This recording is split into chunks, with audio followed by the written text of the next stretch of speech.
मंदिर में भगवान बैठे हैं, हम मानते हैं कि इनमें से भगवान कभी ना कभी दर्शन देंगे, यही भगवान है। कब से? जब से प्रहलाद के कहने पर भगवान खंबे से निकल आए। प्रहलाद के कहने से खंबे से भगवान निकले, इस बात को युग बीत गए।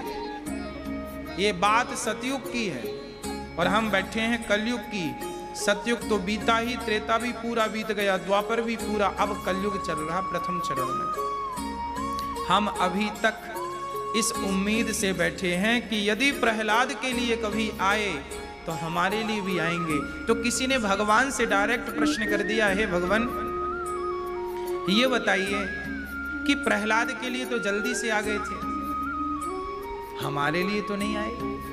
तब भगवान ने आवाज लगाई, जब हमने कहा कि हमारे लिए देर क्यों, प्रहलाद के लिए तो जल्दी आए, तब भगवान ने धीरे से कहा, बेटा तुम प्रहलाद तो बन जाओ। अर्थात ईश्वर के प्रकट होने में देर नहीं है, हमारे प्रहलाद बनने में देर है।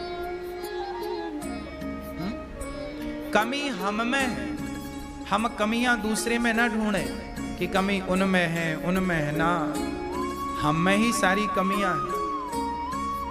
हम ही प्रहलाद नहीं बन पाए, हम ही मीरा नहीं बन पाए। प्रिय भक्तों, भगवान सर्वत्र हैं, परंतु मुझे विश्वास है, आज मैं भक्तमाल में एक भू गर्भ की कथा पढ़ रहा था। भू गर्भ नाम के एक भक्त थे, भक्तमाल में इनकी पावन चर्चा है। भक्त भू गर्भ गोसाई जी थे, वृंदावन के ही पुजारी थे। यहीं वृंदावन के एक भक्त हुए हैं भूगर्भ गोसाई, जो बिहारी जी के मंदिर में सेवा देते हैं ना, पूजा करते, उन्हें गोसाई कहते हैं। उन्हीं के परिवार के कोई भक्त हुए हैं जिन्हें भूगर्भ कहा गया। उनका मन संसार से हट गया, वो रोज गोवर्धन की परिक्रमा करते थे, रोज गोवर्धन जाया करते थे और गोवर्धन में रखे हुए पत्थरों को देख देख करके रोया करते थे। किसी ने कहा, बाबा जी आप रोते क्यों हैं? तो भूगर्भ जी कहा करते कि ये पत्थर भी हमसे ज्यादा भाग्यशाली हैं, जिन्होंने कम से कम भगवान को स्पर्श तो किया ही होगा। भाई पत्थर हैं, इनके ऊपर पांव पड़े होंगे, इनके ऊपर गाय चराई हैं तो कभी ना कभी पांव तो पड़े ही होंगे, कभी हाथ से भी उठाया होगा या उस पर जाके कभी भगवान बैठे भी होंगे। वो भूगर्भ जी रोते थे और कहा करते थे कि ये पत्थर भी हमसे ज्यादा भाग्यशाली हैं कि कम से कम भगवान ने इन्हें स्पर्श कर लिया। और वो ये कहकर रोते कि प्रभु मैं कितना भागा हूं, आप मुझे देखते भी नहीं। बस वो ये कह करके रोते रहते और रोते रोते परिक्रमा लगाते हैं, है ना। आप लोगों ने भी कई बार देखा होगा, लोग गोवर्धन की परिक्रमा लगाते हैं, कोई जल की धार डालता है, कोई दूध की धार से परिक्रमा लगाता है ना। दूध की धार से परिक्रमा लगाते हैं लगाने वाले। पर भूगर्भ जी ऐसे थे कि वो अपने नेत्रों के जल की धार से परिक्रमा लगाते थे। इतना प्रेम भगवान के प्रति, इतना प्रेम कि वो बस अपने आप को अभागा कहते कि मेरे जैसा अभागा कोई नहीं है। हाँ, क्यों? किसी ने कहा आप अभागा क्यों मानते हैं अपने आप को? बोले मैं अभागा इसलिए हूं कि मेरी उम्र बीती जा रही है, अभी तक भगवान का दर्शन नहीं हुआ। प्रभु क्या आपके दर्शन के बिना ये नेत्र मुंद जाएंगे, अर्थात क्या आपके दर्शन के बिना ही प्राण निकल जाएंगे? ये कहते कहते वो गोवर्धन की तरफ देखते और परिक्रमा लगाते। अचानक उनका पांव एक पत्थर से टकरा गया और वो धड़ाम से जमीन पर गिर पड़े। जमीन पर गिरे, उनके पांव में रक्त की धार गिरने लगी, अर्थात चोट गहरी आई। चोट जब लगी, आसपास कोई नहीं था उन्हें उठाने वाला, उन्हें संभालने वाला। तभी एक साधु के रूप में स्वयं भगवान पहुंच गए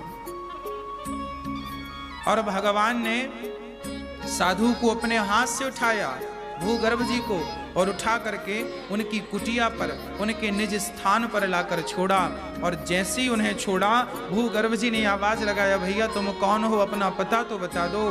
बस ये कहते कहते वो देख ही रहे थे कि उनके देखते देखते भगवान अंतर्धान हो गए, भगवान चले गए। अब तो भूगर्भ जी और रोने लगे। किसी ने कहा क्यों रो रहे हैं?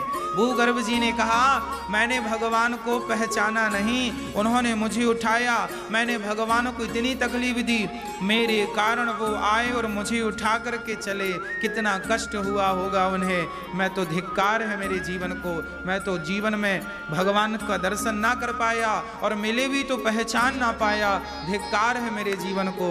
वो ये धिक्कारते धिक्कारते सो गए और जब सोए तो उन्हें स्वप्न आया और स्वप्न में भगवान ने कहा, भूगर्भ जी आप मेरे इतने बड़े भक्त हैं, इतने बड़े भक्त हैं कि आप जब परिक्रमा लगाते हैं तो आप जब मेरी तरफ देखते हैं तो आप तो चलते जाते हैं और मैं स्वयं टुकुर टुकुर आपको निहारता रहता हूं। और एक बार आपकी आंख मेरी आंख से मिली तो पत्थर बीच में आ गए और आप गिर गए।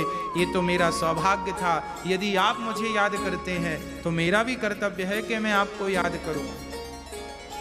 हाँ, जो भगवान को याद करता है भगवान उसे याद करते हैं। ये मत सोचिएगा कि केवल हम भगवान को याद करते हैं ना, जो मुझे भजता है मैं उसे भजता हूं। ये भगवान स्वयं कहते हैं, ये उनका वायदा है, उनका वादा है।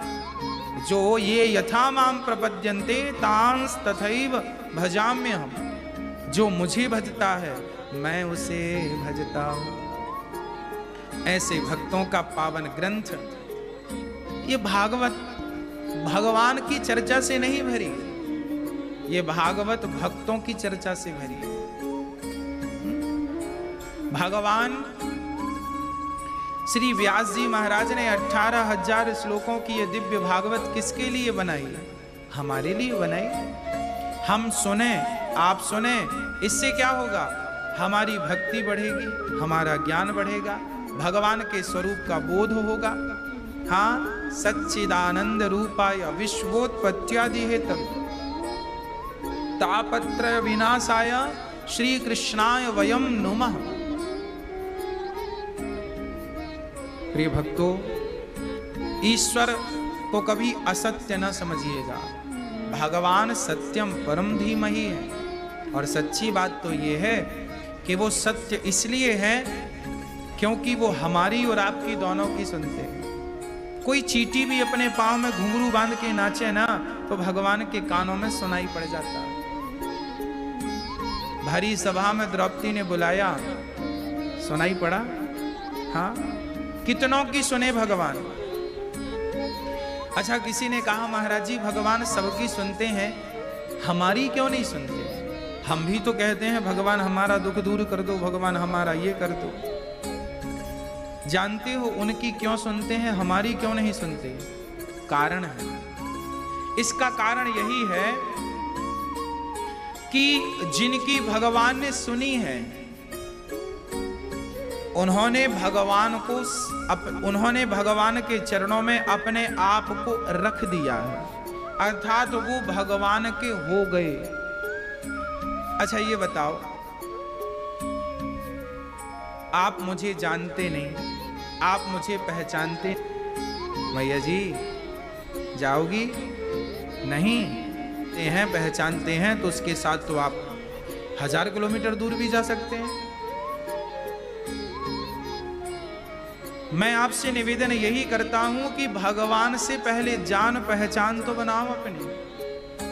अभी आपकी जान, अब देखो, आपके घर कोई अनजान आदमी आए कहे भैया हमें 100 रुपए दे दो, तो आप देंगे? देंगे आप में से कोई? आपके घर में भंडार भरा है पैसों का, फिर भी नहीं देंगे? ए भाई मांगता है चल 10 रुपए ले, अंदर चले जाएंगे। क्यों? क्योंकि आप उसे जानते नहीं। और कोई आपका जानकार परिचित आपसे कहे भाई मुझे अभी घंटे भर के लिए 100 रुपए की जरूरत है, 500 रुपए चाहिए, हमें काम है, अभी अभी वापस करते हैं, मेरे जेब में मैं पर्स लाना भूल गया हूं, काम है। आप देंगे कि नहीं? क्यों देंगे? क्योंकि वो आपका परिचित है। मैं आपसे यही प्रश्न कर रहा हूं कि आप यह बताएं, क्या आपका परिचय भगवान से है? आप अपरिचित को 100 रुपए नहीं देते, तो आप लोग भगवान से मांगते रहते हो, भगवान ये दे दो वो दे दो, और फिर बाद में कहते हो सुनता नहीं है। पहले ये तो बताओ, क्या परिचय किया आपने अपना? क्या भगवान से कोई संबंध बनाया आपने? क्या कोई परिचय है? जब भगवान से आपका कोई परिचय ही नहीं है तो वो आपकी क्यों सुनेंगे? आप अपरिचित को 100 रुपए नहीं देते, तो भगवान, जब आप उन्हें जानते, आप तो ठीक है, आप तो स्वार्थ के कारण भी जुड़ सकते हैं उनसे। सब लोग मांग रहे हैं, हम भी लाइन में खड़े होके मांग लें। मीरा में, नरसी में, सूरदास जी में, कबीरदास जी में, कर्माबाई में, और हम में क्या अंतर है? यही अंतर है कि उनका परिचय भगवान से था, हमारा परिचय अभी भगवान से नहीं है। वो भगवान से जुड़े थे निस्वार्थ, और हम जुड़े हैं स्वार्थ से। हमारे जुड़ने में और उनके जुड़ने में अंतर है, हम स्वार्थी हैं, और वो लोग जिन्हें भगवान मिल गए, जिनकी भगवान ने सुनी, वो निस्वार्थ थे, उनका कोई स्वार्थ नहीं था। मीराबाई का भगवान से क्या स्वार्थ था? लोग जहर पिलाते थे, पी लेती थी। मारना है मार दो, बचाना है बचाओ, हमारी अपनी कोई इच्छा नहीं है, ना मरने की इच्छा है ना जीने की इच्छा है। भाई राणा ने जहर पिलाया मीरा को, मीरा से कहा पी लो, मीरा ने कहा ठीक है। क्या कह के पिलाया? ये चरणामृत है, अभी नहवाया है भगवान को, उन्हीं के नहलाया हुआ जल है, तुलसी का पत्ता जहर में डाल दिया, कह दिया चरणामृत है पी लो। किसी ने कहा मीरा ये मत पीना, ये जहर है। किसी ने कहा मीरा जहर क्यों पीती है, क्या तुझे जिंदगी प्यारी नहीं है? मीरा ने कहा मुझे जिंदगी प्यारी नहीं है, मुझे तो गोविंद प्यारे है। जीना भी उन्हीं के लिए है और मरना भी उन्हीं के लिए। मतलब ये छोटी सी बात है, क्या हम ऐसे हैं? बताओ मैया जी, क्या हम ऐसे हैं? हमें कोई जहर पिलाएगा तो शायद हम ना पिएं, क्योंकि हमें लगेगा यार तुम जहर पिला के हम तो केस कर देंगे उस पर, ये देखो साहब हमें जहर पिलाता। अच्छा आपको भी कोई जहर पिलाए ना तो आप भी उस पर केस कर देंगे, देखो हमें मारने का प्रयास कर रहा है। मीरा ने जहर पिया था, पागल नहीं थी, उसे पता था ये जहर है, परंतु उसे एक विश्वास था कि प्रभु जिंदा हूं तो आपके लिए हूं और मरी तो भी आपके लिए। तो जब जीना भी आपके लिए, मरना भी आपके लिए, तो जहर पी के जिंदा रखो या मारो आपकी मर्जी, मैं तो आपकी हूं, मरकर भी आपकी ही रहूंगी और जिंदा भी आपकी हूं। अब जिलाना है या मारना है मर्जी तुम्हारी। क्या ऐसे हम हैं? क्या ऐसे विचार हमारे हैं? इसलिए भगवान हमारी नहीं सुनते। लोग कहते हैं ना भगवान हमारी सुनते नहीं है, उनकी सुनते हैं हमारी। हाँ जी, उनका जैसा बनना टेढ़ी खीर है, उनके जैसा बनना सहज नहीं है मेरी मां। मीरा, चलो मीरा की बात तो आपने समझ ली। नरसिंह मेहता, नरसिंह मेहता की पत्नी मर गई। हाँ, जब पत्नी मरी सब लोग रो रहे थे, नरसिंह रोए नहीं। किसी ने कहा आप रोते नहीं? क्यों रोऊं? क्यों रोऊं मैं? अरे तुम्हारी पत्नी मर गई। नरसिंह जी ने कहा मर के गई कहां है? बोले भगवान के घर। नरसिंह बोले तो मुझे भी तो वहीं जाना है, मैं रोऊं क्यों? आज ना सही कल मिल लूंगा उससे। जाएगी तो वहीं जहां मुझे भी जाना है, तो रोना किस बात का? कुछ दिनों बाद नरसिंह जी का बेटा मर गया। फिर नरसिंह जी कीर्तन कर रहे हैं, राधे कृष्ण राधे कृष्ण राधे कृष्ण। लोगों ने कहा कितना पागल है। अच्छा, किसी का बेटा मर जाए और वो रोए ना तो लोग सचमुच उसे पागल ही कहेंगे, पागल हो गया। हा? पत्नी मर जाए और ना रोए तो आदमी तो ये भी सोच सकता है ये तो चाहता ही था मर जाए इसीलिए रो नहीं रहा है। पर बेटा मर जाए और फिर ना रोए आदमी तो लोग यही कहेंगे पागल हो गया। नरसिंह जी नहीं रोए, लोगों ने कहा ये पागल हो गया। हाँ हाँ, पागल ही सही। जिनका मन भगवान में लगा है वो ये नहीं सोचते कि लोग मुझे क्या कह रहे हैं, अच्छा कह रहे हैं या बुरा कह रहे हैं। नरसिंह जी इतने धनवान थे कि उनकी 8 पीढ़ी बैठे बैठे खाए तो उनका पैसा खत्म ना हो, इतनी संपत्ति थी नरसिंह की। सारी संपत्ति दान कर दी। पत्नी मर गई, पुत्र मर गया, संपत्ति दान, जो बची चोरों ने चुरा लिया। इस हाल में भी नरसिंह प्रसन्न थे और बिना शिकायत के वो राधे कृष्ण जपते थे। और हमारे जेब से 100 रुपए गिर जाए ना तो हम 10 बार ढूंढते हैं यहीं गिरा था, और ना मिले तो रोते भी हैं। और पत्नी मर जाए तो और रोते हैं, बेटा मर जाए तो बहुत रोते हैं। हाँ, अब बताओ हम में और नरसिंह में कितना अंतर है। अब बताओ नरसिंह भगवान हमारी सुनेंगे या नरसिंह जी की सुनेंगे? क्यों नहीं सुनते भगवान हमारी? मैं इस प्रश्न का उत्तर दे रहा हूं इतनी देर से आपको। इसलिए नहीं सुनते कि हम नरसिंह जैसे समर्पित नहीं होते। समर्पण, मैं आपका हूं बस। भगवान का दीवाना बनना सबके बस की बात नहीं है। हाँ,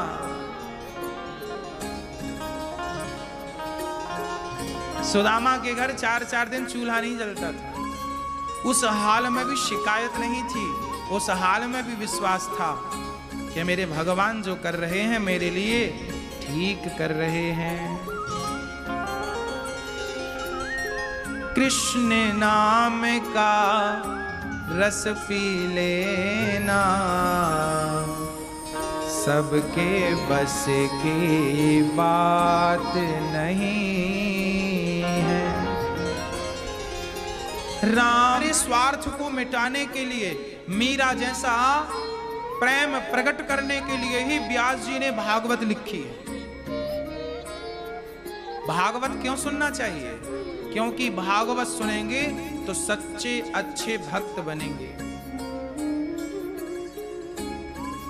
गोस्वामी श्री तुलसीदास जी ने रामचरितमानस लिखी, आपको पता है?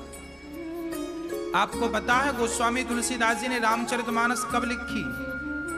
जब उनकी एज लगभग 60 वर्ष की थी, 60 से 70 के बीच में। जब गोस्वामी जी 60 वर्ष के हो गए तब उन्होंने रामचरितमानस लिखी। किसी ने कहा इतना लेट क्यों लिखा, पहले लिख दिया होता। और स्वामी गोस्वामी तुलसीदास जी जब 10 वर्ष के थे तब उन्होंने हनुमान चालीसा की रचना की थी। गोस्वामी श्री तुलसीदास जी का सबसे पहला रचित ग्रंथ हनुमान चालीसा है। जय हनुमान ज्ञान गुण सागर। गोस्वामी जी का प्रथम ग्रंथ हनुमान चालीसा।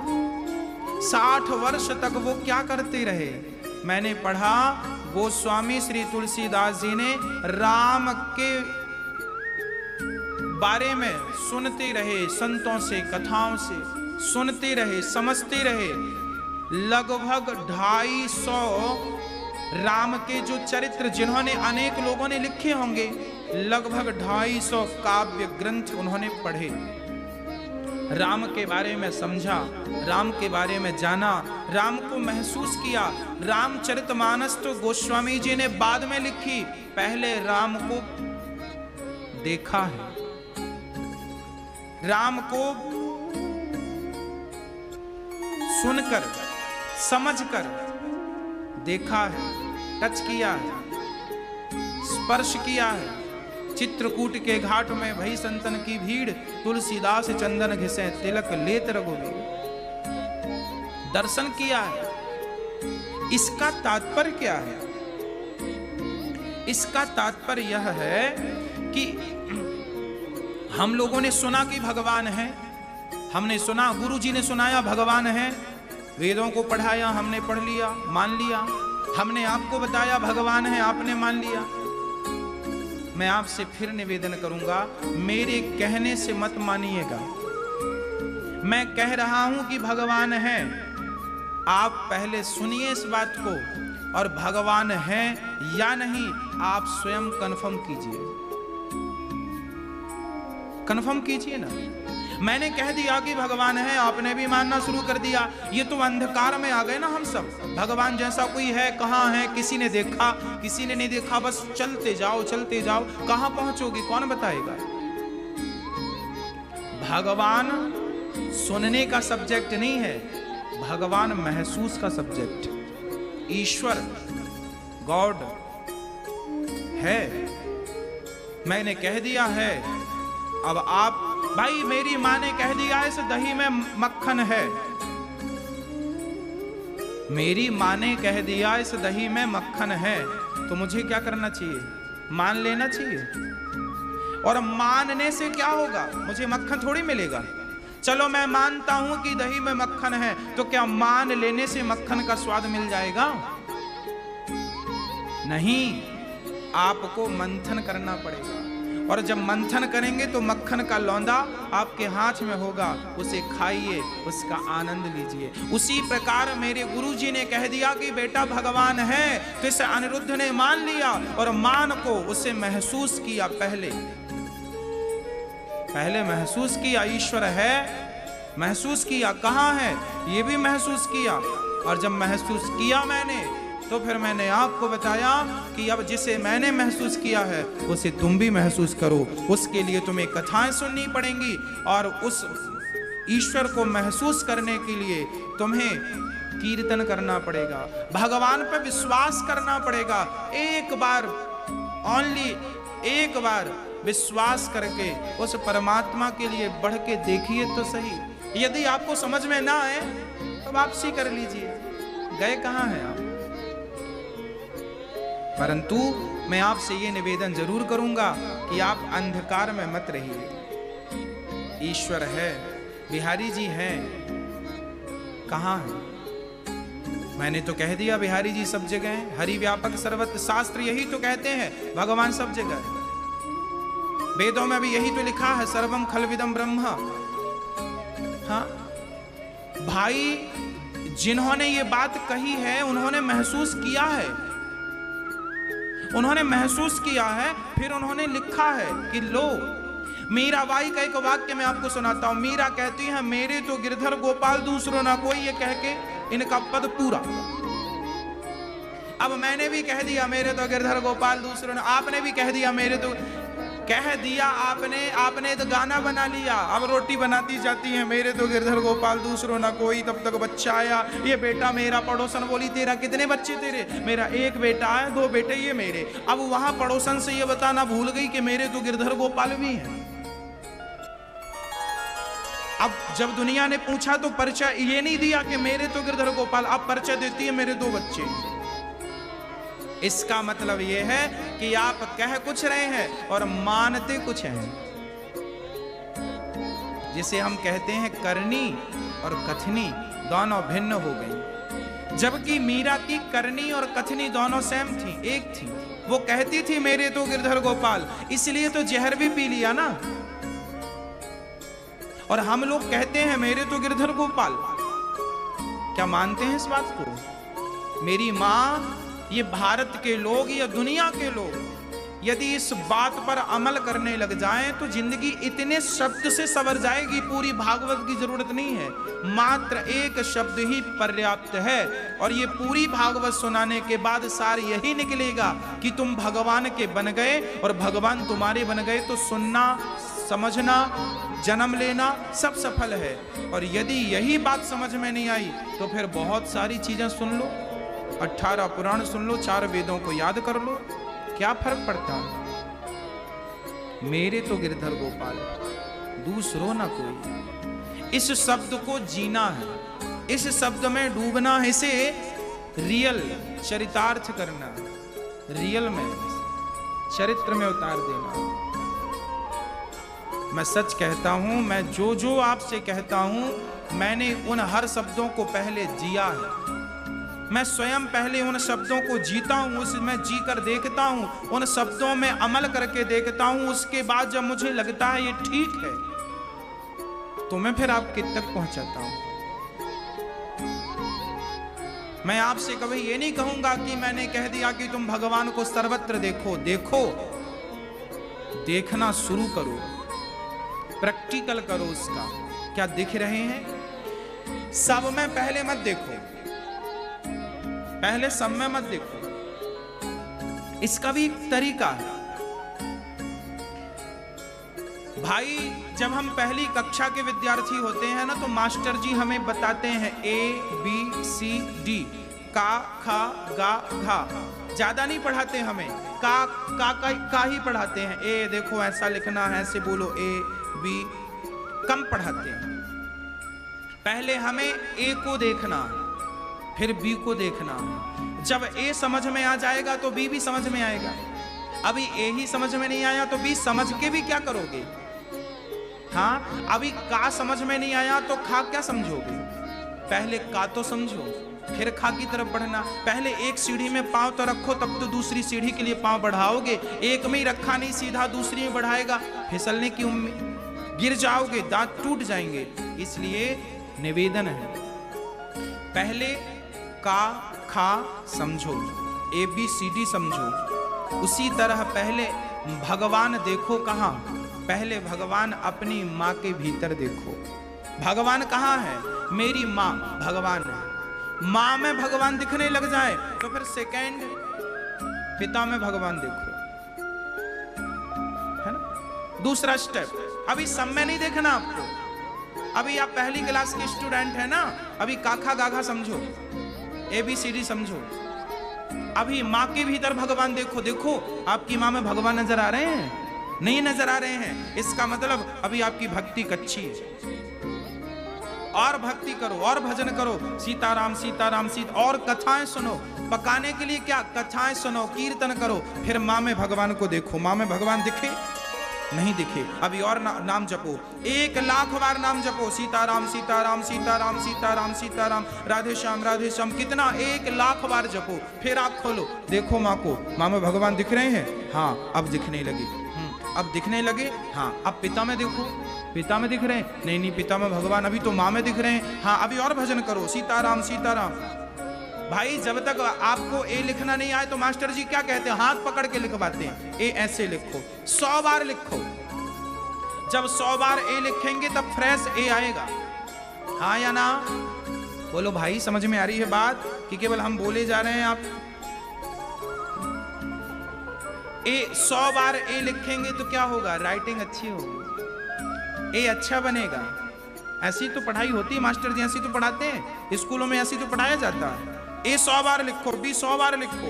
हम लोग संगीत सीखते हैं, सारे गामा पाधा नी सा, यही करो, सारे गामा पाधा नी सा, सारे गामा पाधा नी सा, सारे गामा पाधा नी सा, बार बार। कब से? जब से सीखा है, और जब तक मर नहीं जाएंगे तब तक सारे गामा पाधा नी सी करने, क्योंकि सब इसी में है। ये समझ में आएगा तो आगे सब समझ में आएगा। हाँ? तो यही शुरुआत है। पहले माँ के भीतर परमात्मा, फिर भजन करो भगवान का, कथाएं सुनो ज्यादा, फिर पिता में दिखेंगे। जब माता पिता में भगवान दिखने लग जाए तो तीसरा स्टेप, फिर गुरु में। मातृ देवो भव, पितृ देवो भव, गुरु आचार्य देवो भव, अतिथि। अभी गुरु में भगवान को देखो। गुरु कौन है? भगवान तुल्य है। भगवान दिखे गुरु में? हाँ दिखे।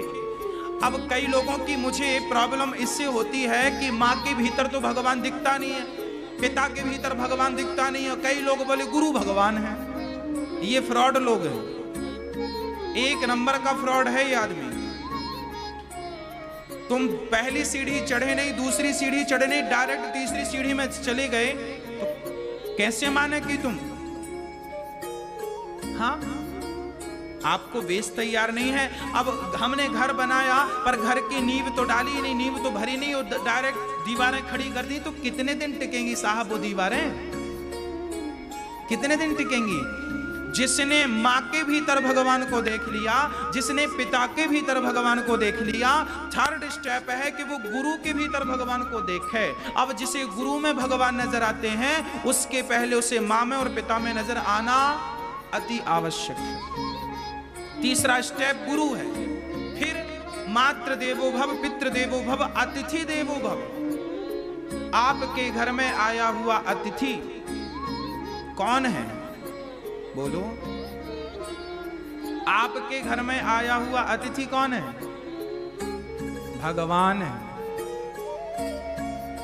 इसलिए अतिथि कोई भी हो जिसके आने की कोई तिथि निश्चित ना हो, जो अकस्मात अचानक आपके द्वार पर आ जाए, उसे अतिथि कहते हैं। और जो बताकर आए साहब फलानी तारीख को फलाने टाइम पे हम आ जाएंगे, इन्हें अतिथि नहीं, इन्हें मेहमान कहते हैं, गेस्ट कहते हैं।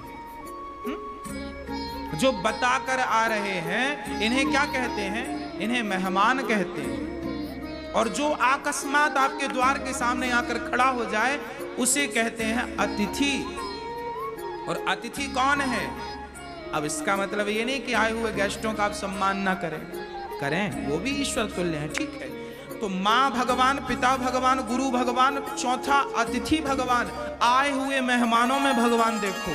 जब आए हुए मेहमानों में आप भगवान देखेंगे, उसके बाद फिर तुम्हें जो मिले, पड़ोसी मिले, चाचा मिले, ताई मिले, नानी मिले, नाना मिले, जो पड़ोसी मिले, सब में भगवान को देखो।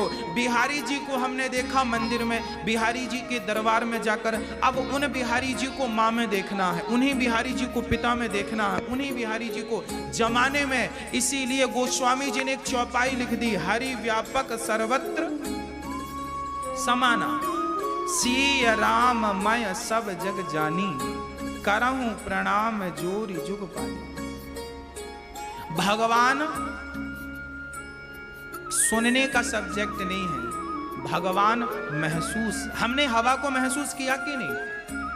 हवा को देखा नहीं है, हम लोगों ने महसूस तो किया। मिश्री की मिठास को देखा नहीं है हमने, मिश्री की मिठास को महसूस किया। उसी प्रकार परमात्मा को देखना नहीं है, देखना तो आखिरी है, पहले महसूस तो करो। महसूस करिए उस परमात्मा को। जब महसूस होने लगेगा तो सपने में भगवान का दर्शन होने लगेगा। जब सपने में दर्शन होंगे तो फिर ये उम्मीद बढ़ेगी कि इन आंखों से भगवान कभी ना कभी हमें मिलेंगे जरूर। तो भगवान सच्चिदानंद रूपाय, ईश्वर सत्य है, ईश्वर को जीना है, ईश्वर को महसूस करना। हमने कह दिया, उसे महसूस कीजिए, चरित्र में उतारिए। नहीं तो फिर ये कल को कोई कहेगा भगवान नहीं है, तो आपको भी उनकी लाइन में खड़ा इसलिए होना पड़ेगा क्योंकि आपने महसूस किया ही नहीं। तो आप भी मान जाएंगे, यार मैंने भी तो कई बार भजन कथा सुनी, मंदिर गया, पर मुझे तो कुछ, क्योंकि आपको महसूस नहीं हुआ। तो आप भी उनकी पंक्ति में खड़े हो जाएंगे आखिरी में, जो ईश्वर को नहीं मानते। इसलिए मानने के पहले जान लीजिए। मानते बहुत हैं पर जानते नहीं हैं, जानिए। हाँ, तो प्रिय भक्तों, ईश्वर सत्य, भगवान रहते कहाँ हैं? हम सबके भीतर रहते हैं। अच्छा, आपके घर में लाइट तो होगी, बोर्ड तो होंगे जहां चार्जर फंसाते हैं, आप मोबाइल चार्ज करते हैं। अच्छा, मोबाइल का प्लग, चार्जर अपने प्लग पे फंसाया और मोबाइल को लगा दिया चार्ज में। आप कभी एक आध बार ऐसा करना कि मोबाइल और चार्जर के जो प्लग में फंसाया है बोर्ड में, वहां से मोबाइल के बीच में जो तार है उसके बीच में कहीं आप भले ब्लेड से फाड़ कर देखना, आपको करंट नजर आता है? मोबाइल तो चार्ज हो रहा है, दिखने के लिए तार ही दिखते हैं, तारों के भीतर जो करंट होता है वो दिखाई नहीं पड़ता। हाँ, यदि किसी ने टच कर दिया उसे पता चल जाएगा करंट कैसा है, पर दिखता नहीं है। उसी तरह जैसे तार तो नजर आते हैं, तारों के भीतर का करंट नजर नहीं आता, उसी प्रकार से आप और हम सब के भीतर परमात्मा तो उस करंट की तरह बसता है। जैसे तारों के बीच में करंट है, ऐसे हम जीवों के बीच में परमात्मा बसा हुआ है करंट के रूप में। कोई टच करेगा पता चल जाएगा। हाँ, आप अपने आप को ईश्वर के इतने करीब ले जाओ, ईश्वर का करंट इतना हो आपके भीतर के कोई आपको टच करे उसको भी करंट लग जाए भक्ति का, और वो भी भक्त बन जाए। ऐसा प्रेम होना चाहिए भगवान से, ऐसा करंट होना चाहिए भक्ति का, और वो भी प्रैक्टिकली।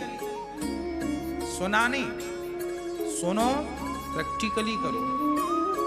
हाँ, ईश्वर को प्रैक्टिकली करना है। गया वो जमाना जब हमने सुन लिया और फिर आपको सुना दिया। अब प्रैक्टिकली ईश्वर चित्त के रूप में हम सबके भीतर विद्यमान है, प्रकाश के रूप में। तीसरा स्वरूप है परमात्मा का आनंद। भगवान का एक नाम है आनंद। संसार के विषयों में सुख है, आनंद नहीं है। संसार का कोई भी खाने का, सोने का, भोगों का कोई भी सुख उठाकर देख लीजिए, सारे सुखों में सुख तो है, खाने का सुख आनंद नहीं है। यदि है भी, चलो माना कि आप कह रहे हैं है, ठीक है, कितनी देर का? आप रसगुल्ले खाएंगे कितनी देर अच्छे लगेंगे? जब तक कि पेट नहीं भरता। भोग भोगेंगे कब तक अच्छा लगेगा? थोड़ी देर। भोगों में भी आनंद कह सकते हैं, सुख कह सकते हैं, पर कितना? थोड़ी देर का। खाने का आनंद थोड़ी देर का, सोने का आनंद कितनी देर का? थोड़ी देर है, 4 घंटे 8 घंटे। कितना सोएंगे आप? अभी आप रात्रि को सोकर उठे, फिर कोई कहे सो जाओ, कोई कहे बिस्तर पे पड़े रहना, सोते ही रहो। कितना सोएगा आदमी? 8 घंटे सोएगा, 10 घंटे सोएगा, 12 घंटे सोएगा, 15 घंटे सोएगा, 24 घंटे तो नहीं सोएगा। थोड़ी देर तो उसका भी मन करेगा उठ के बैठने का, बात करने का, टहलने का, कुछ खाने का, कि सोते ही रहेगा। अर्थात संसार के सारे सुख क्षणिक हैं। कोई भी सुख उठाकर देखिए आप, आपके करीब जो सुख हैं, आप जिनको जीते हैं, आप घर में रहते हैं तो खाते होंगे बढ़िया बढ़िया, कोई रबड़ी खा रहा, कोई रसमलाई खा रहा है, खाते हैं। कब तक अच्छी लगती है रबड़ी?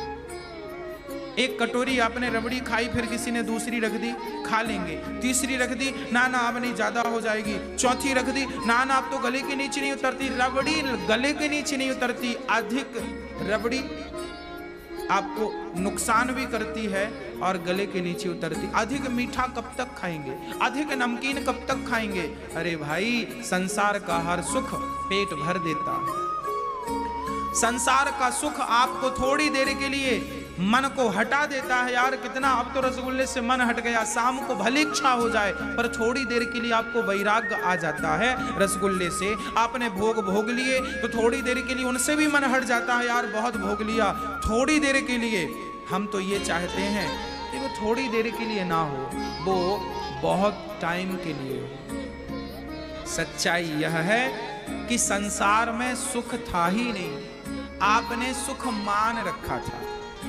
जैसे कुत्ते के मुंह पे हड्डी आ गई। एक कुत्ता जंगल से गुजर रहा था, उसे रास्ते में हड्डी मिल गई, कुत्ते ने मुंह पे दबाया और हड्डी को चबाने लगा। उसे लगा कि अब कुत्ता तो कुत्ता, उसकी कितनी अक्ल है। कुत्ता हड्डी को दबाने लगा, दांतों से काटने लगा। तो अभी एक शेर आ गया। शेर आया तो कुत्ता हड्डी लेके भागा। शेर ने पूछा, भाई कुत्ता भागते क्यों हो? कुत्ते ने कहा, तुमने हड्डी छीन ली तो। अब बताओ, क्या शेर हड्डी लेता? शेर तो हड्डी लेता नहीं, क्योंकि उसके काम की तो हड्डी थी नहीं, वो तो मांस खाने वाला। पर कुत्ते को लग रहा था कि इस हड्डी में भी कुछ है, और वो भाग रहा था। हाँ, सच कहें तो हम लोगों ने भी हड्डी मुंह पे दबाई है, और हम भी भाग रहे हैं, हमारी हड्डी ना कोई छीन ले। ये हड्डी क्या है? हाँ, ये संसार का सुख हड्डी ही तो है। पत्नी का सुख, पुत्रों का सुख, पैसों का सुख, पद का सुख, प्रतिष्ठा का सुख, कब तक? ये हड्डी मुंह पे दबा रखी है हम लोगों ने। और कुत्ता हड्डी को काटता है, जब काटता है ना तो उसके मसूड़े छिल जाते हैं, फिर उसी का रक्त खून उस हड्डी में लग जाता है। जब छिल जाएंगे ना तो हड्डी में खून लग जाएगा, फिर कुत्ता उस हड्डी के खून को चाटता, तो कुत्ते को लगता है खून हड्डी से निकल रहा है, जबकि निकलता कहां से है? उसी के भीतर से, उसी का रक्त है, उसी के भीतर से निकला है, और उसे लग रहा है हड्डी से सुख मिल रहा है, हड्डी से सुख मिल रहा। वाह, यही हालत हम सबकी है।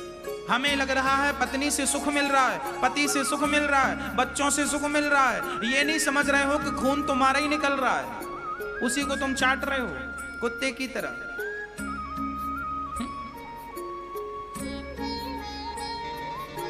जहां सुख है ही नहीं, वहां तुमने सुख की कामना की है, यही तो सबसे बड़ा दुख है।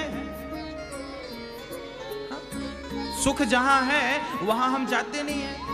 सुख है भगवान के स्मरण में, सुख है भगवान के चिंतन में, सुख है परमात्मा को महसूस करने में, सुख है परमात्मा के ख्यालों में खोने में। परंतु हम संसार में हमें लगता है अब सुख मिलेगा।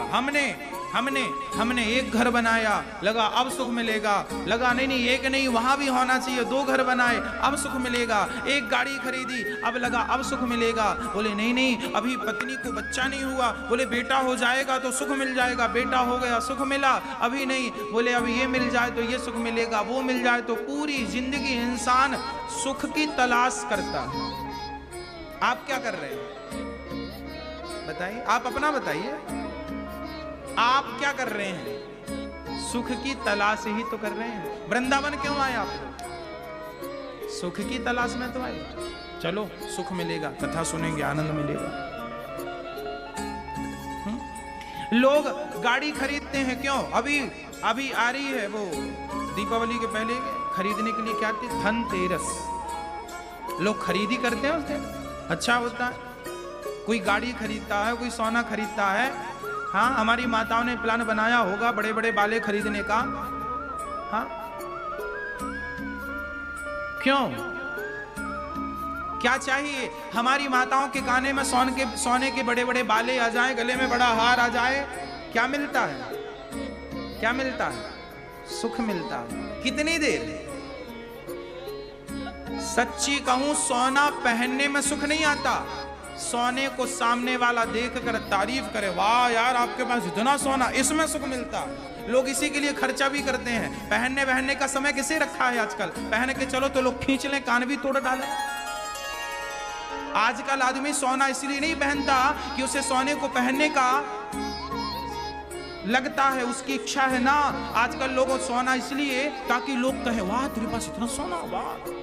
आजकल लोग घर इसलिए नहीं बनाते कि हमें रहना है, आजकल लोग घर इसलिए बनवा लेते हैं आलीशान, ताकि और लोग कहें, वाह इतना बड़ा घर। आपको दूसरों के मुंह से अपनी तारीफ सुननी है, उसके लिए आप परेशान हैं। सीधी बात ये। सारी दुनिया भाग रही है, सारे लोग परेशान हैं। पूछो कहां जाना है?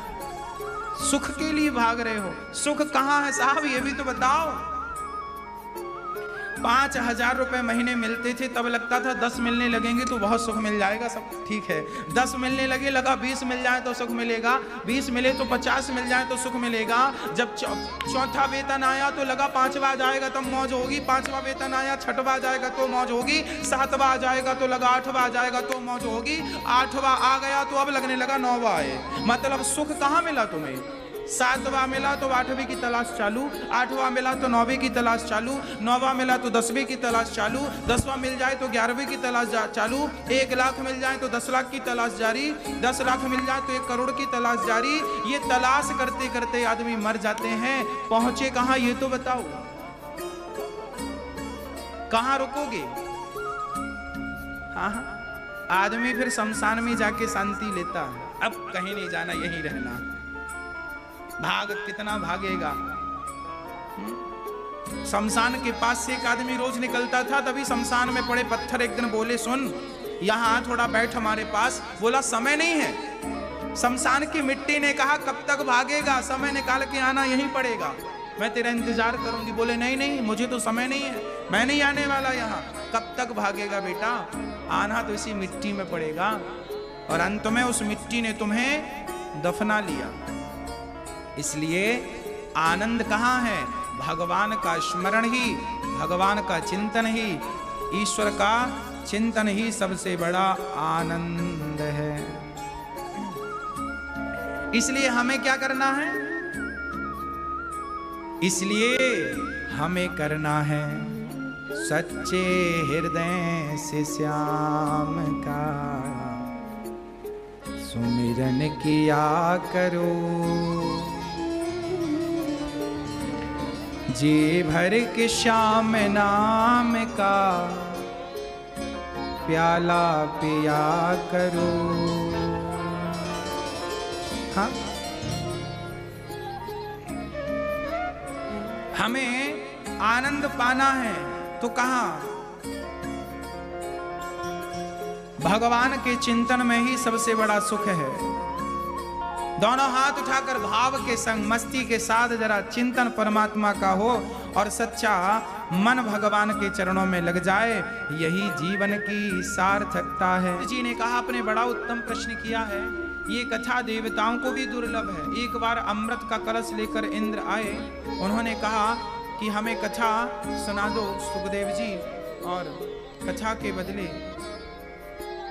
अमृत ले लो, कथा हमें दे दो। सुखदेव जी ने कहा, इंद्र ऐसा संभव नहीं। सुखदेव जी ने भागवत को अमृत से भी श्रेष्ठ माना है। स्वर्ग के अमृत में भी वो गुण नहीं है जो गुण भागवत में। क्या? अरे अमृत कोई पिएगा तो अमर होगा, स्वर्ग की प्राप्ति होगी। अमृत पीकर कोई भगवान को नहीं पा सकता। अमृत पीकर लोग अमर तो हो सकते हैं, पर भगवान को नहीं पा सकते। परंतु भागवत सुन करके, भागवतामृत पी करके लोग सिर्फ अमर नहीं, भगवान को प्राप्त कर सकते हैं। ये इंद्र लोग भगवान के सामने हाथ जोड़कर खड़े हैं। हम में और देवताओं में क्या अंतर है? हमसे थोड़ी वीआईपी हैं देवता, बहुत ज्यादा नहीं है।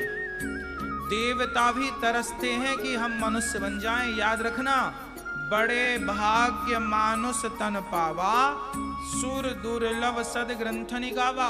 ये स्वर्ग के देवता भी तरसते हैं कि मनुष्य एक बार बन जाए।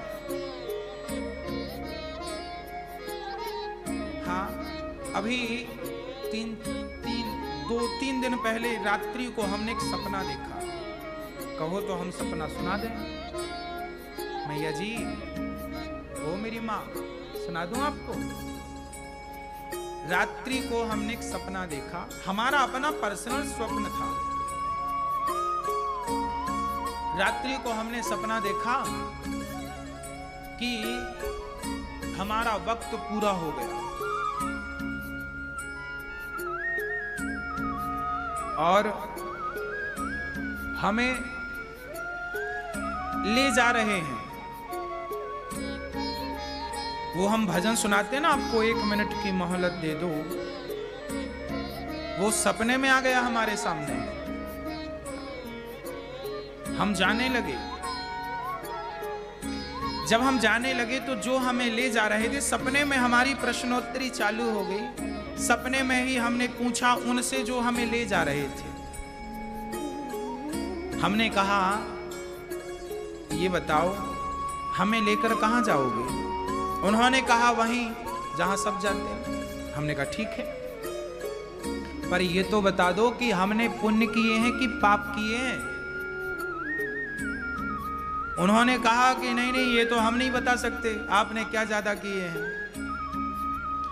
तब मुझे लगा कि सुनो, यदि आप मुझे छोड़ दोगे ना तो अब मैं पुण्य ही पुण्य करूंगा, पाप नहीं करूंगा बिल्कुल। ये कहा कि मेरी नींद खुल गई। तब मुझे लगा कि शायद परमात्मा ने पुण्य पुण्य करने का एक अवसर दिया। बेटा तेरी तो अभी छुट्टी थी, पर तुझे जिंदगी दी है तो केवल पुण्य करने के लिए। तो ये स्वप्न पता नहीं हमें ही क्यों आया। हम तो चाहते हैं कि ये सपना एक बार सभी को आना चाहिए, एक बार सबको ये स्वप्न आना चाहिए और सबको ये पता चलना चाहिए कि तुम जो कर रहे हो उसमें कितना तुम्हारा है, तुम्हारा कितना। याद रखना, जो पैसे हमने जेब में रख लिए हमारे अपने जेब में, वो पैसे हमारे नहीं हैं। जो हमने किसी को खिला पिला दिया, जरूरतमंद को दे दिया, वो हमारे दिया हुआ हमारा है, पास में रखा हुआ हमारा नहीं। इसलिए जब समय मिले तो आप अपने जीवन में उसका सदुपयोग करिएगा, ना कि दुरुपयोग करिएगा। ये जीवन पुण्य के लिए है, केवल पुण्य कर लीजिए, केवल अच्छा काम कर लीजिए। बुरा काम करने के लिए तो बहुत सारे हैं लोग, बहुत सारे लोग यही करते हैं, बुरा काम करते हैं। अच्छा, मैं बहुत अच्छे काम करता हूं या बहुत अच्छा करने का सोचता हूं और मेरे पड़ोस में एक आदमी रहता है, वो चोरी कर लेता है, मर्डर कर देता है। देखो, वो भी रोटी खा रहा है, मैं भी रोटी खा रहा हूं। मैं चाहता हूं किसी का गलत ना हो, किसी से बुरा ना हो, किसी का दिल ना दुखे, और वो मर्डर कर रहा है, मतलब दिल ही दुखा रहा है। वो भी रोटी खाता है, मैं भी रोटी खाता हूं। अब बताइए किसकी रोटियां ठीक हैं? एक आदमी दिन भर झूठ बोलता है और एक आदमी दिन भर सच बोलता है। एक आदमी दिन भर गलत करता है, एक आदमी दिन भर अच्छा करता है। अब बताइए, रोटियां दोनों भूखे दोनों नहीं मर रहे, पहन कपड़े दोनों रहे, दोनों तो ऐसा नहीं कि किसी के पास कपड़े ना हो, दोनों ही कपड़े पहन रहे हैं, दोनों ही पेट भर रहे हैं, दोनों के पास रहने की छाया है। परंतु यहां से जाने के बाद, जब यहां से हम आगे की यात्रा करेंगे, वहां जब जवाब देना पड़ेगा तो कौन जवाब दे पाएगा और कौन चुप हो जाएगा, वो आप समझिए। आप लोग ये मत समझिए कि हम गलत कर रहे हैं, कौन देख रहा है, कौन देख रहा है, ये मत सोचिए। तुम्हें ही इस गलत का जवाब भी देना है, आज ना सही कल। इसलिए अमृत की चाहत ना हो जीवन में, अच्छाइयों की चाहत हो। हमें अमृत नहीं पीना, स्वर्ग का इंद्र हमें बनना, स्वर्ग का राजा भी नहीं बनना। अर्थ न धर्म ना काम रुचि, गति न चाहूं निर्वाण। जन्म जन्म रति राम पद, यह वरदान नया। ना मुझे अर्थ की चाहत है, ना अर्थ, ना धर्म, ना काम, ना कुछ, मुझे कुछ नहीं चाहिए। क्या चाहिए? हाँ, केवल राम के चरणों में प्रीति। हे भगवान, आपके चरणों में प्रेम हो जाए, बस मुझे यही चाहिए। केवल प्रेम, केवल प्रेम, केवल प्रेम। भगवान से भी कुछ मत मांगो, हम तो आपसे यही कहेंगे। देवता लोग भी देवता ही है, कोई बहुत ज्यादा हवा नहीं है। देवता बनना बड़ी बात नहीं है, आप अच्छे कर्म करोगे तो आप अभी देवता बन जाओगे। हाँ, देवता लोग भी हाथ जोड़ के खड़े हैं भगवान के लिए, भगवान का दर्शन करने के लिए। अच्छा, देवताओं को भी जब कथा सुननी होती है ना तो मृत्यु लोक ही आना पड़ता है। अच्छा ये बताओ, भगवान राम का जन्म स्वर्ग में हुआ कि मृत्यु लोक में हुआ? बोलो। भगवान कृष्ण का अवतार मृत्युलोक में हुआ कि स्वर्ग में हुआ?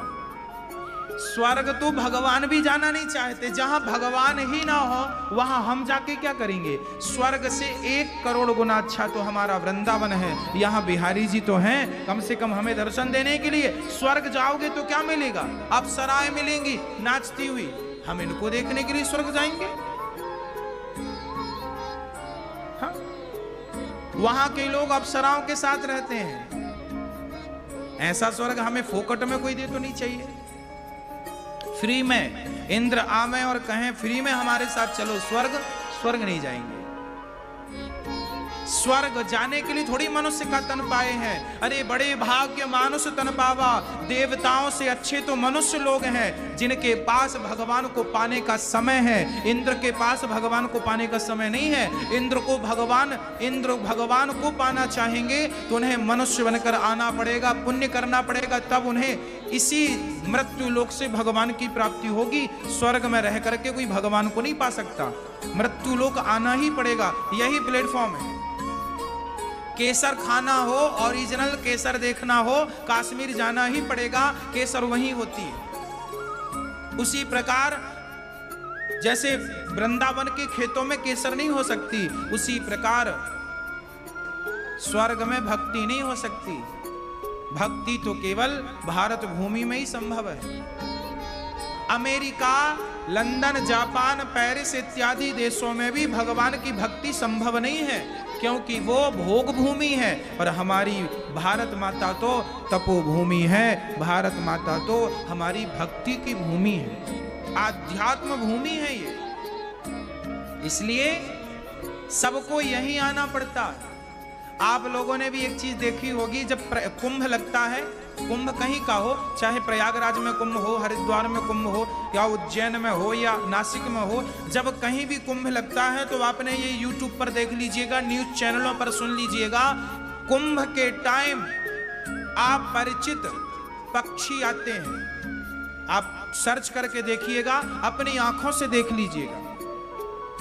कुंभ के टाइम पर जब स्नान होते हैं तिथियों के, तब अपरिचित मतलब जिन पक्षियों को आप नहीं जानते, जिन पक्षियों को हम लोग तो चिड़ियाओं को जानते, बहुत सारे पक्षियों को हम देखते रहते हैं, इनको जानते हैं। पर जब प्रयाग लगता है, जब कुंभ लगता है ना, तो बहुत सारे ऐसे पक्षी आते हैं जो इस दुनिया के नहीं हैं। ये मैं नहीं बोल रहा हूं, आप खुद देख लीजिए जाकर के, और YouTube वगैरह में सर्च कर लीजिए। प्रयागराज में आते हैं ऐसे पक्षी, कुंभों में आते हैं, बहुत सारे पक्षी आते हैं और स्नान करते हैं वो पक्षी। ये कौन पक्षी हैं?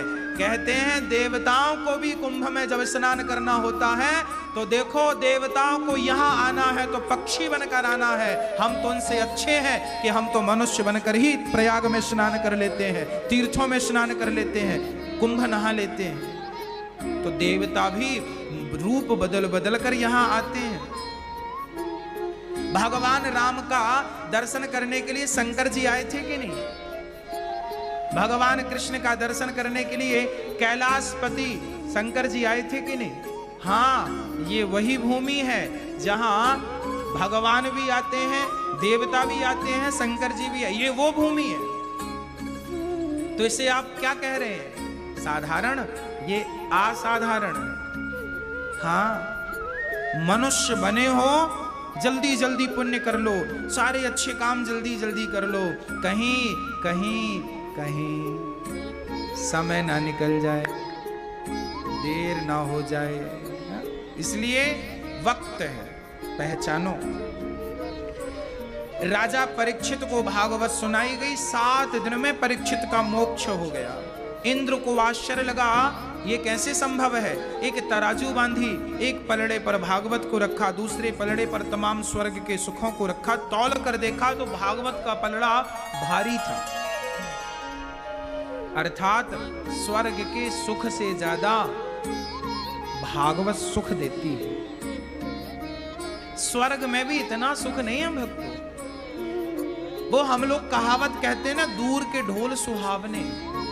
अभी स्वर्ग को आप लोगों ने देखा नहीं, इसलिए आपको लग रहा है बहुत अच्छा है, बहुत अच्छा। आप लोगों की जब दादा परदादा मर जाते हैं तो आप लोग क्या लिखवाते हैं? स्वर्गीय फलाने जी, स्वर्गीय। आप लोग ना स्वर्ग की सोचते हैं, आप इससे ज्यादा सोच भी तो नहीं सकते। जिसकी जितनी सोच उतनी तो चलेगा। कुएं का मेंढक कुएं कोई संसार मानता, क्योंकि कभी निकला ही नहीं। आप लोग सत्संग कीर्तन लोग करते नहीं तो पिता के पीछे लिखवा देते हैं आगे स्वर्गीय फलाने जी। स्वर्गीय, स्वर्ग तो क्या, ये रहा स्वर्ग। 5 स्टार होटल का नाम स्वर्ग है। स्वर्ग मत लिखवाओ, आप अपने पूर्वजों को स्वर्ग ना भेजो। स्वर्ग में जाएंगे नाचने लग जाएंगे अप्सराओं के साथ। कहां भेजना है? अर्थ न धर्म ना काम रुचि। ना मुझे अर्थ चाहिए, ना धर्म चाहिए, ना काम, ना मोक्ष। स्वर्ग नहीं चाहिए, न नाक पृष्ठम, न च सार्वभौमम, न रसाधिपत्यम। ना मुझे पाताल का राजा बनना है, ना मुझे स्वर्ग का राजा बनना है, ना मुझे बैकुंठ का राजा बनना है। प्रभु जब भी मुझे जन्म देना, बस अपने चरणों की भक्ति देकर भेजना। अपने जहां आपके चरण हो, जहां आपके प्रति प्रेम हो, बस वहां मुझे भेज देना, वो कहीं भी हो। इसलिए भगवान से प्रेम, भगवान की भक्ति ही मांगिए, इसी में हम सबका कल्याण है। राजा परीक्षित का उद्धार हुआ, इंद्र ने तराजू बांधी, भागवत से भगवान प्रकट भये। भागवत से भगवान जब निकले, इंद्र का अहंकार समाप्त हो गया। एक बार ये भागवत देवर्षि नारद जी ने भी सुनी थी। अच्छा, एक बार नारद जी का मन हुआ चलो भ्रमण करके आते हैं। तो नारद जी कहां गए? नारद जी पृथ्वी के समस्त तीर्थों में गए। पुष्करम चा, प्रयागम चा, काशीम, गोदावरीम तथा हरिक्षेत्रम, कुरुक्षेत्रम, श्रीरंगम, सेतु बंधनम। नारद जी पृथ्वी के समस्त तीर्थों में गए, पर ना पश्यम पुत्र मिच्छर्मा मना संतोष खाए। नारद जी बोले मुझे कहीं शांति नहीं मिली, शांति कहीं नहीं थी। नारद जी सारे तीर्थों में गए पर शांति नहीं मिली। तब नारद जी कहां गए? गृहस्थों के घर गए, साधुओं के घर गए, शांति नहीं। तब नारद जी गृहस्थों के घर आ गए। अच्छा, आपके घर शांति होगी? नारद जी एक गृहस्थ के घर में चले गए। वहां जाकर देखा तो वहां झगड़े चल रहे थे। तरुणी प्रभुता गेहे श्याल को बुद्धिदायका। घर पे नई नई बहुओं की चलती है, सासू माँ की कोई पूछ नहीं है। आजकल सासू माँ से कौन पूछता है? आजकल की बहुएं पढ़ी लिखी हैं, सासू माँ से पूछने की क्या जरूरत है? हम तो खुद पढ़े लिखे हैं। आज के युग में बड़ों का सम्मान कम हो गया। बड़ों का सम्मान अधिक होता तो सतयुग हो जाता, त्रेता युग आ जाता, द्वापर युग आ जाता। क्योंकि उस युग में बड़ों का सम्मान था। बड़ों का सम्मान सबसे ज्यादा सतयुग में था, त्रेता युग में भी था। पर राम तो बड़ों का सम्मान करते थे, पर उसी त्रेता में रावण भी था जो कि अपने से बड़ों का सम्मान नहीं करता था। मतलब सम्मान ना करने की पद्धति चालू हो गई। द्वापर आया, द्वापर में तो और बात बिगड़ गई। द्वापर में तो बड़ों का कोई सम्मान था ही नहीं। बताइए वो कौन था द्वापर युग में जो अपने से बड़ों का सम्मान नहीं करता था? नाम बताइए उसका। कौन? हाँ जी, दुर्योधन। दुर्योधन के बड़े थे पितामह भीष्म। मां कहते थे ये रास्ता पकड़ लो, ऐसे चलना है, नहीं चलेंगे। दुर्योधन से बड़े थे गुरु द्रोणाचार्य। उनसे प्रश्न करता, बात नहीं मानता। बड़े थे धर्मराज युधिष्ठिर, भी बड़े थे, नहीं मानना। खुद के पिता धृतराष्ट्र तो पिता ही थे, उनकी भी नहीं सुनना। चाचा विदुर जी, उनकी भी नहीं सुनना। कर्ण ने भी कई बार समझाया है दुर्योधन को, सुनना ही नहीं। बड़ों की बात ना मानने की जो परंपरा है, बहुत भली भांति किसी ने पालन किया है, दुर्योधन ने पालन किया। ना मानना, बड़ों की बात मानना ही नहीं। और आप ये भी याद रखें कि जिसने अपने से बड़ों का आदर नहीं किया, उसका परिणाम देख लो। और अर्जुन थे उसी युग में जो अपने से बड़ों का सम्मान करते थे। उनके भाई युधिष्ठिर जो कह दें वो पत्थर की लकीर है।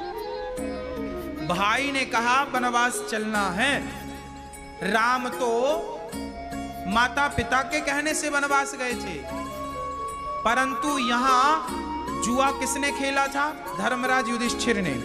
जुए पे बाजी किसकी लगी थी? चारों पांडवों की, भीम की, अर्जुन की, नकुल की। किसने लगाई? बड़े भैया ने लगाई। अरे छोटे भाई चाहते तो कह देते नहीं हमें नहीं जाना, 14 साल का 12 साल का वनवास, 12 साल का वनवास हुआ था ना पांडवों को, नहीं जाना। तुम जुआ खेले हो, तुम जाओ। जुआ कौन खेला था? बोलो, जुआ किसने खेला था?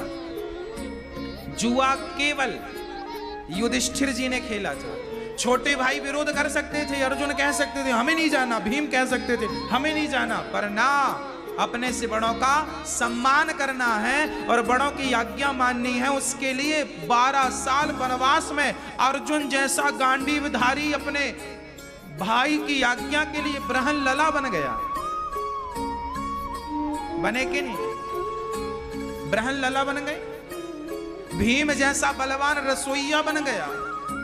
और द्रौपदी जैसी सुंदर नारी दासी बन गई। किसके लिए? बड़ों का सम्मान के लिए। बड़ों का सम्मान करना है, बड़ों का आदर करना है, बड़ों की आज्ञा माननी है। और जब आप बड़ों की आज्ञा मानते हैं तो भगवान कृष्ण दुर्योधन के सारथी नहीं बने, भगवान अर्जुन के सारथी बन गए, क्योंकि तुम बड़ों का आदर करते हो, बड़ों का सम्मान करते हो। जहां बड़ों का आदर है, बड़ों का सम्मान है, वहां परमात्मा है। और दुर्योधन बड़ों का आदर सम्मान नहीं करते थे तो भगवान साथ में नहीं खड़े थे। आजकल के लोग दुखी क्यों हैं? क्योंकि अपने से बड़ों का आदर नहीं करते, अपने से बड़ों का सम्मान नहीं करते, अपने से बड़ों की बात मानते नहीं है। वो अपने आप को ही टैलेंटेड समझते हैं। हाँ, थोड़ी बात मान लो। आज बूढ़ी बूढ़ी माताएं बड़ी परेशान हैं, गिलास भर पानी देने को तैयार नहीं है उनके बच्चे। ऐसे संस्कार बिगड़ गए। हाँ प्रिय भक्तों, हम ये ना कहें कि कलयुग बुरा है। बुरे लोग तो सतयुग में भी थे, बुरे तो त्रेता में भी थे, बुरे तो द्वापर में भी थे और बुरे कलयुग में भी हैं। लोग कहते हैं कलयुग में बहुत बुरे लोग हैं। तो क्या दुर्योधन अच्छा था द्वापर युग में? तो क्या रावण अच्छा था त्रेता युग में? तो क्या हिरण्याक्ष, हिरण्यकश्यप सतयुग में अच्छे थे? अरे अच्छे बुरे तब भी थे जब सतयुग था, द्वापर था, त्रेता था। आज अच्छे बुरे आज भी हैं। मायने ये नहीं है कि वो तब अच्छे थे आज बुरे हैं। मायने ये है कि आपको अपने आप को किस लाइन में, पंक्ति में खड़ा करना है। अच्छों की पंक्ति में या बुरों की? पंक्तियां दोनों तब भी थी। अच्छों की पंक्तियां तब भी थी, बुरे लोगों की पंक्तियां भी तब थी। देखिए, दो सेना थी ना, कौरवों की और पांडवों की। ये कौन सा युग था? द्वापर युग था। द्वापर युग में एक लाइन अच्छी थी पांडवों की, सत्य की लाइन थी, एक असत्य की लाइन थी कौरवों की। आपको किस लाइन में खड़ा होना है ये आप डिसाइड कीजिए। आपको किसके साथ खड़ा होना है? पांडवों के साथ खड़ा होना है या दुर्योधन के साथ खड़ा होना है? आज भी हमारे भारत में डिवाइड दो भागों में है। एक पांडवों की सेना है, एक कौरवों की सेना है। आज भी यहाँ दो सेनाएं हैं, एक राम की सेना है, एक रावण की सेना। आपको किस सेना में सम्मिलित होना है? आपको अपने आप को कहां खड़ा करना है वो आप ही डिसाइड करेंगे, मैं डिसाइड नहीं करूंगा। आपको राम के पीछे खड़ा करना है तो आप राम की सेना में है, आप रावण के पीछे खड़ा कर दोगे, आप रावण की सेना में। अभी दशहरा था, आज भी दशहरा है ना, तो दशहरे की शुभकामनाएं आपको हम दे ही दे देते हैं। आप सभी को दशहरे की लाखों लाख बधाइयां, शुभकामनाएं। थोड़ी दशहरे पर भी चर्चा कर लेते हैं। अब लगे हाँ दशहरा आ ही गया, चलो इस त्योहार को भी ले लेते हैं। अब इस दशहरे में देखिएगा, चलो इस दशहरे में तो बेचारा, ये दशहरा तो कोरोना का दशहरा है, कोरोना ने खा लिया, कोरोना का डसा हुआ दशहरा है ये। इस दशहरे में आपने कम नोट किया होगा, मैं पिछले दशहरों की बात करता हूं। दशहरों में क्या देखने जाते हैं लोग? बच्चों को, चलो तुम्हें बड़ा वाला रावण दिखाएंगे। कितने 100 फीट का रावण, रावण का कद बढ़ता ही जा रहा है। और राम ज्यों की त्यों छोटे के छोटे, 5 फीट के राम 5 फीट के और रावण 100 फीट का। फलानी जगह भीड़ लग गई, क्यों? रावण 100 फीट का था। आजकल लोग राम को देखने वाले नहीं है। दशहरा में लोग राम को नहीं देखते, किसे देखते हैं? रावण को। तो ये किसकी पंक्ति में खड़े हैं? ये किसकी पंक्ति में खड़े हैं बता दो, अब आप ही बताओ। एक लाइन राम, आज तक आपने सुना कि राम 50 फीट के? कलयुग में रावण ही बढ़ा है, इस युग में बढ़ा है तो कौन? राम का कद तो ज्यों का त्यों है, 5 फीट 5.5 फीट बढ़ा है तो रावण बढ़ा है। इसलिए जहां रावण का कद बढ़ने लगे उसी को आप कलयुग समझ लीजिएगा। यदि राम का कद बढ़ जाता तो इसे त्रेता युग मान लेते आप किसकी पंक्ति में खड़े हैं? राम की या रावण की? मैं कभी दशहरा देखने नहीं जाता, क्योंकि राम तो किसी को दिखते ही नहीं है। दशहरा में बताओ राम दिखते हैं? केवल रावण दिखता। बताओ सच्ची बात है या बुरी बात है? राम तो मानो भीड़ में कहीं खो गए, दिख रहा है तो केवल रावण दिख रहा है। और बच्चों को, बेटा देखो रावण रावण। अरे बच्चों को रावण क्या दिखा रहे हो? रावण तो ऑलरेडी हो ही। रावण तो जो कह रहा है ये रावण, अरे जरा तू भी देख, तू भी तो रावण ही है, तू भी रावण है। रावण के तो 10 सिर थे, पूरे के पूरे बाहर थे। आज का आदमी तो रावण से खतरनाक है। रावण तो सीता को ले जाता है और चोरी करके सीता को, अशोक वायु से गिलहरी के ये विचार सुने, उसे हाथ में लिया और प्यार किया। आज तक उस गिलहरी को हम लोग याद करते हैं। आज युग बीत गए, युग, सदियां नहीं, युग बीत गए। आज तक हम उस गिलहरी को याद करते हैं। क्यों? क्योंकि उसने अपने आप को सेवा से जोड़ा। ये दास अनिरुद्ध क्या कर रहा है? इसलिए वृंदावन में ये बंदरों की सेवा कर रहा हूं कि इन्होंने कभी राम की सेवा की थी और आज हमें इनकी सेवा करने का अवसर मिला। और किसी बंदर ने संदेशा राम से कह दिया कि राघव, कभी तुम्हारी सेवा हमने की थी, अब हमारी सेवा ये अनिरुद्ध कर रहा है, जरा इस पर भी कृपा की दृष्टि डाल देना। किसी बंदर ने कह दिया तो गोविंद की कृपा जरूर पड़ेगी, बिहारी जी की कृपा जरूर होगी। इसलिए हमें डायरेक्ट भगवान से नहीं जुड़ना, हमें सेवाओं के माध्यम से भगवान तक पहुंचना है। जब आप सेवा करेंगे तो भगवान देखेंगे कभी ना कभी। इसलिए सेवा से आप जुड़िएगा जरूर। एक छोटी सी बात मुझे याद आ गई। एक राजा थे, एक राजा थे। वो राजा, उनकी ना बेटी थी ना बेटा था, वारिस कोई नहीं था। राजा बुढ़े हो गए थे, 60 साल की उम्र हो गई थी राजा की। प्रजा कहने लगी थी कोई नया राजा बनाओ, पर राजा के लड़का ही नहीं था, बेटी बेटा कुछ नहीं, किसे बना दे?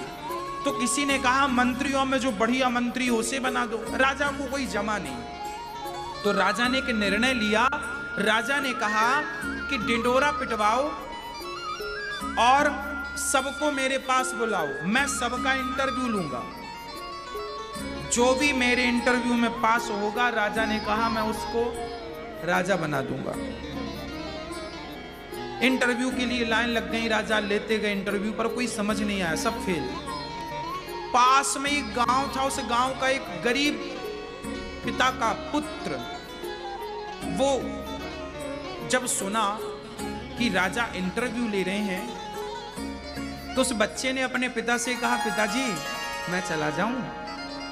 पिता ने कहा, बेटा तुम में क्या काबिलियत है कि राजा तुम्हें इंटरव्यू में पास करेंगे और तुम्हें राजा बनाएंगे, तुम्हें अपना वारिस चुनेंगे ना। उसने जिद की। पिता ने कहा, अच्छा तुम्हारी इच्छा है तो जाओ। पर वो गांव का ठहरा गरीब, पहनने के लिए अच्छे कपड़े तो थे नहीं, फटा सा नीचे का पजामा और ऊपर फटा सा कुर्ता डाल लिया, पर उसे अच्छा नहीं लगा। फटे कपड़े हैं और गंदे भी थे, उसे लगा राजा के सामने जा रहे हो तो कोई बढ़िया से तो होने चाहिए। तो उसने पड़ोसियों से कुछ पैसे उधार लिए और दर्जी के पास जाकर बढ़िया सा महंगा सा कोट बनवाया। कोट बनवाया, 2-4 दिन में कोट तैयार हुआ। वो बालक कोट पहना और चला। जब चला तो उसे रास्ते में एक भिखारी नजर आया, ठंडी से ठिठुर रहा था, ठंडी बड़ी थी, ठिठुर रहा था। इसने विचार किया कि मैंने जो कोट पहन रखा है, इस कोट की जरूरत तो इसे। वो ठिठुर रहा था ना चूंकि, पर इसे लगा कि मुझे इंटरव्यू भी देना है, मैंने बनवाया है, महंगा है। बहुत विचार किया, क्या करूं क्या करूं, क्या ना करूं, क्या करूं क्या ना करूं। आखिरी में निर्णय लिया कि कोई बात नहीं, राजा फेल ही करेंगे, इससे ज्यादा क्या करेंगे, फांसी पे तो चढ़ाएंगे नहीं। पर बेचारे को ठंडी लग रही है, ये मर ना जाए, इसलिए उस बालक ने अपना कोट उतारा और उसी भिखारी को पहना दिया। चला, राजा के दरबार में पहुंचा। मंत्रियों ने कहा, क्या चाहते हो? बोले, इंटरव्यू देने आया हूं। राजा ने डिंडोरा पिटवाया। मंत्रियों ने कहा, बैठिए, राजा साहब आ रहे हैं। बैठा, 2 घंटे तक वेट किया। जब दरबार में राजा साहब आए तो वो आदमी, वो बालक जब राजा के सामने गया तो दंग रह गया, उसकी पलक झपकने को तैयार नहीं। राजा ने कहा, क्या हुआ? इस बालक ने कहा, आप वही भिखारी है ना जिसको हमने अभी अभी कोट पहनाया? हाँ, एक्चुअली वो भिखारी कोई और नहीं, वो राजा ही बाहर भिखारी बनकर बैठ गया था और सबसे कहता कि हमारी मदद करो, हमारी मदद करो। लाखों लोग वहां से गुजर गए। राजा बनने वाले, जो राजा बनने की होड़ में खड़े थे, किसी ने मदद नहीं की। राजा ने कह दिया, बालक, इस राज्य के असली वारिस आप हो, क्योंकि आपके भीतर लोगों के प्रति दया है, आपने देना सीखा है, इसलिए आप इस राजगद्दी के अधिकारी हो। राजा ने उसी हाल में फटे पुराने कपड़े पहने, उसी हाल में बिठाया, उस बालक का राज तिलक कर दिया। यह है असली वारिस, जो दूसरों का दर्द समझता हो, जो दूसरों की पीड़ाएं समझता हो, उसे परमात्मा उस गद्दी पर बिठा देते हैं जिसकी तुमने कभी कल्पना नहीं की। इसलिए कहता हूं कि अपने बारे में तो पक्षी भी सोच लेते हैं, पर मेरी बूढ़ी माओ के बारे में जो सोचते हैं ना, परमात्मा उन्हें ना जाने कहां बिठा देगा। जब आप किसी के लिए कदम बढ़ाएंगे तो परमात्मा आपको कहां बिठाएगा। उस बालक ने कहा, राजा ये तो गलत है, आपने कहा था इंटरव्यू लेंगे, आपने तो हमारा इंटरव्यू लिया नहीं, सीधा राजा बना दिया। उस राजा ने कहा, बालक, तुम्हारा इंटरव्यू हमने तो ले लिया, हाँ, इसी रास्ते से ना जाने कितने लोग गुजरे थे। मैंने मदद तुमसे बस नहीं, मैंने औरों से भी मदद मांगी थी। याद रखना भक्तों, मदद मांगने वाला ही ईश्वर होता है, ईश्वर ही इस रूप में आता है और आपके सामने हाथ फैलाकर आपको परखता है कि देखो तो सही कैसा है, ये नेक दिल है या नहीं। कभी भगवान राम धनुष बाण लेकर आएंगे तो आप तो तुरंत पहचान जाएंगे, पर वही राम भिखारी बनकर आपके घर आएंगे तो आप जो व्यवहार उनके साथ करेंगे वही व्यवहार परमात्मा पहचानेंगे कि इसका व्यवहार ऐसा है।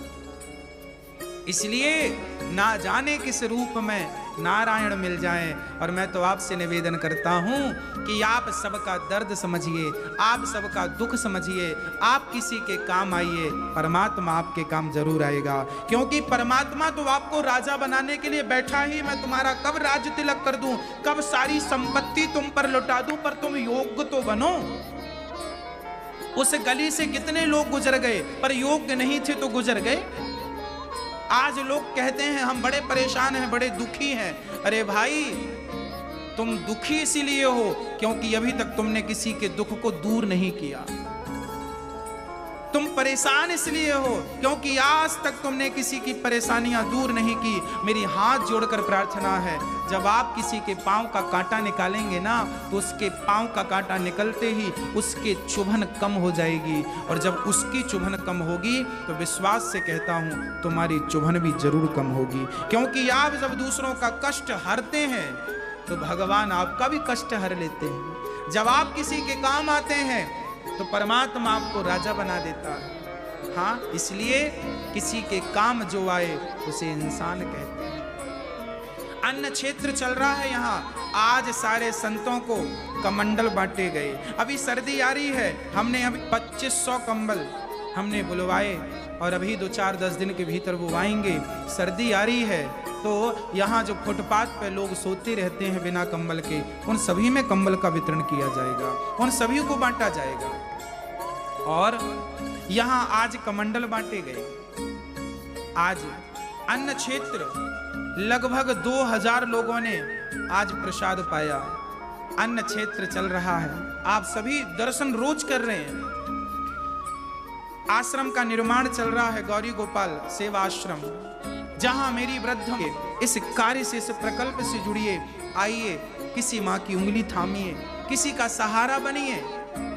हाँ, माँओं के लिए मैंने उन सभी माँओं को कहा आप आइए। कुछ माएँ तो यहाँ हैं जो माँ आ गई हैं, अब जाने का मन नहीं है, उनका कोई नहीं है। बेटा है सुनता नहीं, बेटा है पानी देता नहीं, बहू है नाती है, कोई देख रेख नहीं है। ऐसों को कौन रखेगा, ऐसों की कौन सेवा करेगा।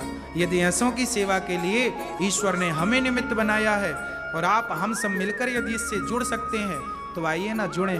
क्या घट रहा है, क्या नुकसान है इससे। हाँ, अरे भाई,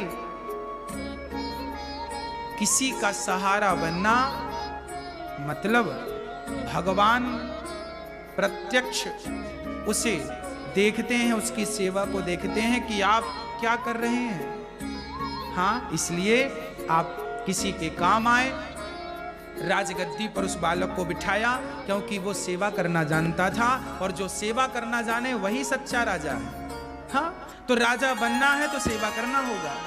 महान वही बने हैं भक्तों जिन्होंने देना सीखा। इसलिए मैं आपसे आज कथा में कह चुका हूं कि जो आपके जेब में है वो आपका नहीं है, जो अपने इन हाथों से आपने दे दिया वो आपका है। इसलिए अभी भी वक्त है, किसी एक माँ को जीवन भर भोजन देने का संकल्प ले लीजिए। अपने बच्चों के जन्मदिन पर, शादी की सालगिरह पर अन्न छेदा दिया हुआ दान वृंदावन में आते ही वो माँ की छाया बन जाता है, माँ के लिए रहने की छाया। आज हमारी हजारों माएँ ऐसी हैं जो माएँ अब इस विश्वास से रहने लगी हैं कि चलो यदि बेटे ने बीच में साथ छोड़ भी दिया तो अनिरुद्धाचार्य है, वो हाथ पकड़ेगा और वो साथ नहीं छोड़ेगा।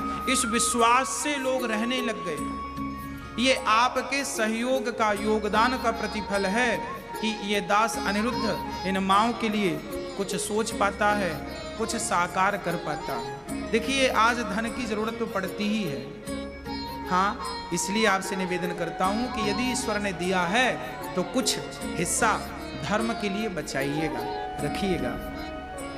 हाँ श्री, और मैं आपसे ये भी पुनः कह दूं कि आप जो देते हैं, जो दान करते हैं, एक बार वृंदावन आकर के उससे देख लीजिएगा कि मैं उसका सदुपयोग कर रहा हूं कि नहीं। यदि आपको लगे कि सदुपयोग नहीं हो रहा तो मेरे कान पकड़ सकते हैं आप। हाँ, आपका दिया 1-1 रुपया ये दास सही उपयोग में लगाता, 1 रुपए भी उसका वेस्ट नहीं होता। सारा धन मुझे केवल 2 साल दीजिए ओनली, अभी महीने 1.5 महीने में तो मेरी माँ का दर्शन आप कर पाएंगे, 2 साल मुझे और दीजिएगा। 2 साल में मैं आपको बता दूंगा कि आपने जो धन दिया है, आपका दिया हुआ धन एक बहुत बड़ा हॉस्पिटल बन जाएगा और वही हजारों लोगों का इलाज करेगा निःशुल्क। बड़े से बड़ा ऑपरेशन भी निःशुल्क होगा। ये आपके सहयोग की ताकत है, वो बहुत जल्दी आप देखेंगे और आपको बहुत अच्छा लगेगा जब आप ये देखेंगे कि आपका दिया हुआ धन भी यहाँ लगा है। हाँ, आपके अपनों का वहाँ इलाज होगा, हमारे अपनों का इलाज, हमारा भारत, हमारा अपना देश, हमारे भारत के सभी लोगों का इलाज होगा। जिसे जरूरत है उसकी सेवा होगी। श्री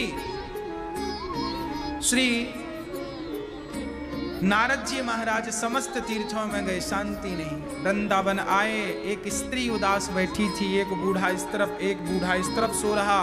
नारद जी ने कहा तुम कौन हो? तब उस स्त्री ने कहा अहम भक्ति रीति ख्याता इमौ में तनयौ मतौ ज्ञान वैराग्य नामानौ काल योगे नजर जरो। मेरा नाम भक्ति है, ये मेरे बेटे का नाम ज्ञान है, वैराग्य है। नारद जी बोली तो आपके बच्चों की ये दुर्दशा कैसे होगी? महाराज जब से कलयुग आया तब से मेरे बच्चों की ये हालत हो गई। कलयुग ने ये स्थिति कर दी। नारद जी ने बहुत पुराण गीता इत्यादि सुनाए पर उनका दुख दूर नहीं हुआ। तब सनकादियों ने कहा भक्ति ज्ञान को भागवत की जरूरत है। सोचिए, भक्ति ज्ञान वैराग्य को भी ये भागवत सुननी पड़ी। हरिद्वार में 4 आसन लगाई गई, सनक सनंदन सनातन सनत कुमार चारों बैठे और नारद जी मुख्य श्रोता बन के बैठे, कथा सुनाई गई। सदा सेव्या श्रीमद् भागवती कथा। भागवत 1 बार नहीं, 2 बार नहीं, बार बार सुनो। भागवत कब तक सुननी चाहिए? अच्छा बताओ, कब तक भागवत कब तक सुननी चाहिए? पत्थर पे हथौड़ा तब तक पटको जब तक कि वो टूट ना जाए। उसी प्रकार भागवत तब तक सुनो जब तक अहंकार की गांठ ना टूट जाए, जब तक क्रोध की गांठ ना टूट जाए, जब तक लोभ की गांठ ना टूट जाए, जब तक अहंकार की गांठ ना खुल जाए, तब तक भागवत सुनो। भागवत सुनना सफल कब होगा? जब आपका अहंकार मिट जाएगा। अहंकार मिट गया, शांति मिल गई। क्रोध मिट गया, शांति मिल गई। लोभ मिट गया, शांति मिल गई। शांति कहाँ है? अहंकार के मिटने में शांति है, क्रोध लोभ मोह के मिटने में शांति है। पर विडंबना ये है, पूरी जिंदगी आदमी दूसरों को मिटाने की बात तो करता है पर अपने भीतर के गुरूर को, अपने भीतर की बुराइयों को मिटा नहीं पाता, इसलिए परेशान है। इसलिए मेरी आपसे प्रार्थना है, अभी भी कुछ नहीं बिगड़ा, मिटा दीजिए अपने भीतर की बुराइयों। और भागवत सुनने के बाद यदि अहंकार बचा, चावल जब पकते हैं ना तो मुलायम हो जाते हैं, हाँ या ना? यदि आप चावल जब बनाती हो मैया तो एक चावल को पकड़ती हो और ऐसे दबा देती हो। यदि दबाने के बाद उसके भीतर कुछ महसूस हुआ, इसका मतलब अभी वो कच्चा है। और कुछ भी महसूस नहीं हुआ मतलब, हाँ जी, आपके भीतर अभी अहंकार है, कुछ महसूस हो रहा मतलब अभी आदमी कच्चा है। जब कुछ भी महसूस ना हो, बिल्कुल जब आपके भीतर अहंकार ना हो, क्रोध ना हो, लोभ ना हो, चावल बिल्कुल नरम हो जाता है, सॉफ्ट। आपका स्वभाव भी शीतल हो जाए, सॉफ्ट, बिल्कुल सरल हो जाए, चावल की तरह बिल्कुल। अच्छा, चावल व्हाइट भी होता है, ऐसा रंग कैसा है? सफेद। आपके कर्म सफेद हो जाएं और आपके व्यवहार में नरमता आ जाए, चावल की तरह पक गया, सिद्ध हो गया। हाँ, भगवान भी, हम भारत में कितने लोग हैं? 135 करोड़। तो भगवान भी क्या करते होंगे? जैसे आप लोग पूरी तपेली के चावल तो दबाते नहीं है कि सारा चावल दबा के देखते हैं, एक दबाते, जो हाथ में आया दबा के, एक पक गया तो भगवान भी 135 करोड़ पता नहीं किसको पकड़ ले, और किसी को पकड़ लिया और वो कच्चा निकला तो भगवान फिर तपेली में, चलो अभी पको। तो हम सभी वो चावल हैं जिन्हें भक्ति की आग में, प्रेम की आग में अभी तपना है और पकना है। स्वभाव बिल्कुल नरम। चावल से सीख लो बस, चावल तो सब खाते हैं, रोज बनाते हो। हाँ? कथा हुई, भागवत कब तक सुने? बोले जब तक अंदर का अहंकार ना मिट जाए तब तक भागवत सुनो। अभी भी अहंकार यदि बचा है तो अभी कुछ कच्चापन है, फिर से तपाओ, फिर से उसे डालो आग में, पकने दो, उबलने दो, उबलने दो। आप भी भक्ति प्रेम की आग में अभी उबलो, खूब तपो, खूब भक्ति करो, खूब कथाएं सुनो। जब पक जाएंगे रंग भी बदल जाएगा, स्वरूप भी बदल जाएगा और स्वाद भी बदल जाएगा। कच्चे चावल का स्वाद अलग है, पके का अलग है। कच्चा आदमी अलग स्वाद देता है। कच्चा आदमी मतलब किसी को धक्का लग जाए ऐसे देखता है, खा जाएगा, ये कच्चा है, इसे अभी देखना भी नहीं आया। और पका हुआ आदमी, आपने उसे धक्का मार दिया और सामने वाला पका हुआ है तो कोई बात नहीं बेटा, संभल के। वो उसे ना गुस्साएगा ना बहुत खुशी होगी। वो क्रोध से उस पार जा चुका है। वो क्रोध की जो परत है या क्रोध का जो गड्ढा है वो छलांग लगा के पार कर चुका है। जो क्रोध का पहाड़ है वो पार कर चुका है। अहंकार का पहाड़ भी पार कर चुका है। बुराइयों के जितने पहाड़ हमारे रास्ते में है सब पार करके जाता है, तब वहां शांति प्राप्त होती है। अभी हम लोग क्रोध की पहाड़ में उलझे हैं, बार बार क्रोध आता है। कथा सुनी, नारद जी ने एक प्रश्न खड़ा कर दिया। भक्ति महारानी तो प्रकट होकर नाचने लगी। भक्ति सुतौ तौ तरुणौ गृहीत्वा प्रेमैक्य रूपा सहसा विरासीत्। श्री कृष्ण गोविंद हरि मुरारी नाथेति नामानि मुहुर्वदन्ति। भक्ति महारानी ताता थैया करके नाची। महाराज, इस कथा से तो मेरा सारा दुख दूर हो गया। अच्छा देखो कथा क्या करती है। भक्ति जैसों का, भक्ति का भी उसने दुख दूर कर दिया, भक्ति का भी दुख दूर हो गया। कथा हमेशा दुख दूर करती है। था धुंधली, उनके पुत्र नहीं था, बड़े परेशान थे पुत्र के लिए। एक पुत्र मिल जाता तो काम बन जाता, लोगों के मुंह बंद हो जाते। अच्छा, आदमी आजकल पुत्र क्यों चाहता है? इसलिए ताकि लोगों के मुंह बंद हो जाए, क्योंकि पुत्र नहीं होता तो लोग ताने बहुत मारते हैं, बेटा नहीं है, बेटा नहीं है। अच्छा, जिनकी बेटियां 4 हो जाएं या 2 हो जाएं या 1 हो जाए, उन्हें भी ताने मारते हैं, बेटियां तो हैं, बेटे नहीं है। ये बेटों के ताने बड़े चल रहे हैं। क्यों? सबको बेटा चाहिए, बेटा चाहिए। अच्छा, सबके बेटा दे दे भगवान, बेटियां ना दे तो तुम फिर क्या करोगे? तुम्हारे बच्चे घूमते रहे ठन ठन पाल बन के। शादियां कहां से कर लोगे? बेटी ना हो, बेटी बेटे हो जाएं, क्या करेंगे वो बेटे? किस काम के फिर वो बेटे? तुम्हारा कुल बढ़ा पाएंगे?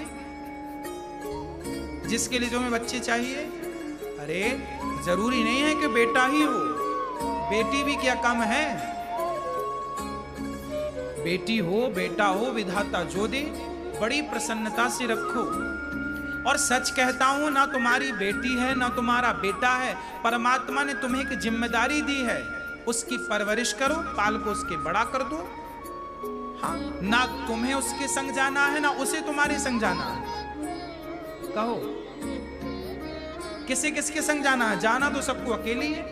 तो बेटी मिले तो भगवान का प्रसाद दिया, खुश रहो। बेटा मिले तो खुश रहो। हाँ, अब ब्रसभानु जी भी सोचते मेरी भी बेटी हो गई, बेटा क्यों नहीं हुआ, बेटी हो गई, बेटा क्यों नहीं हुआ।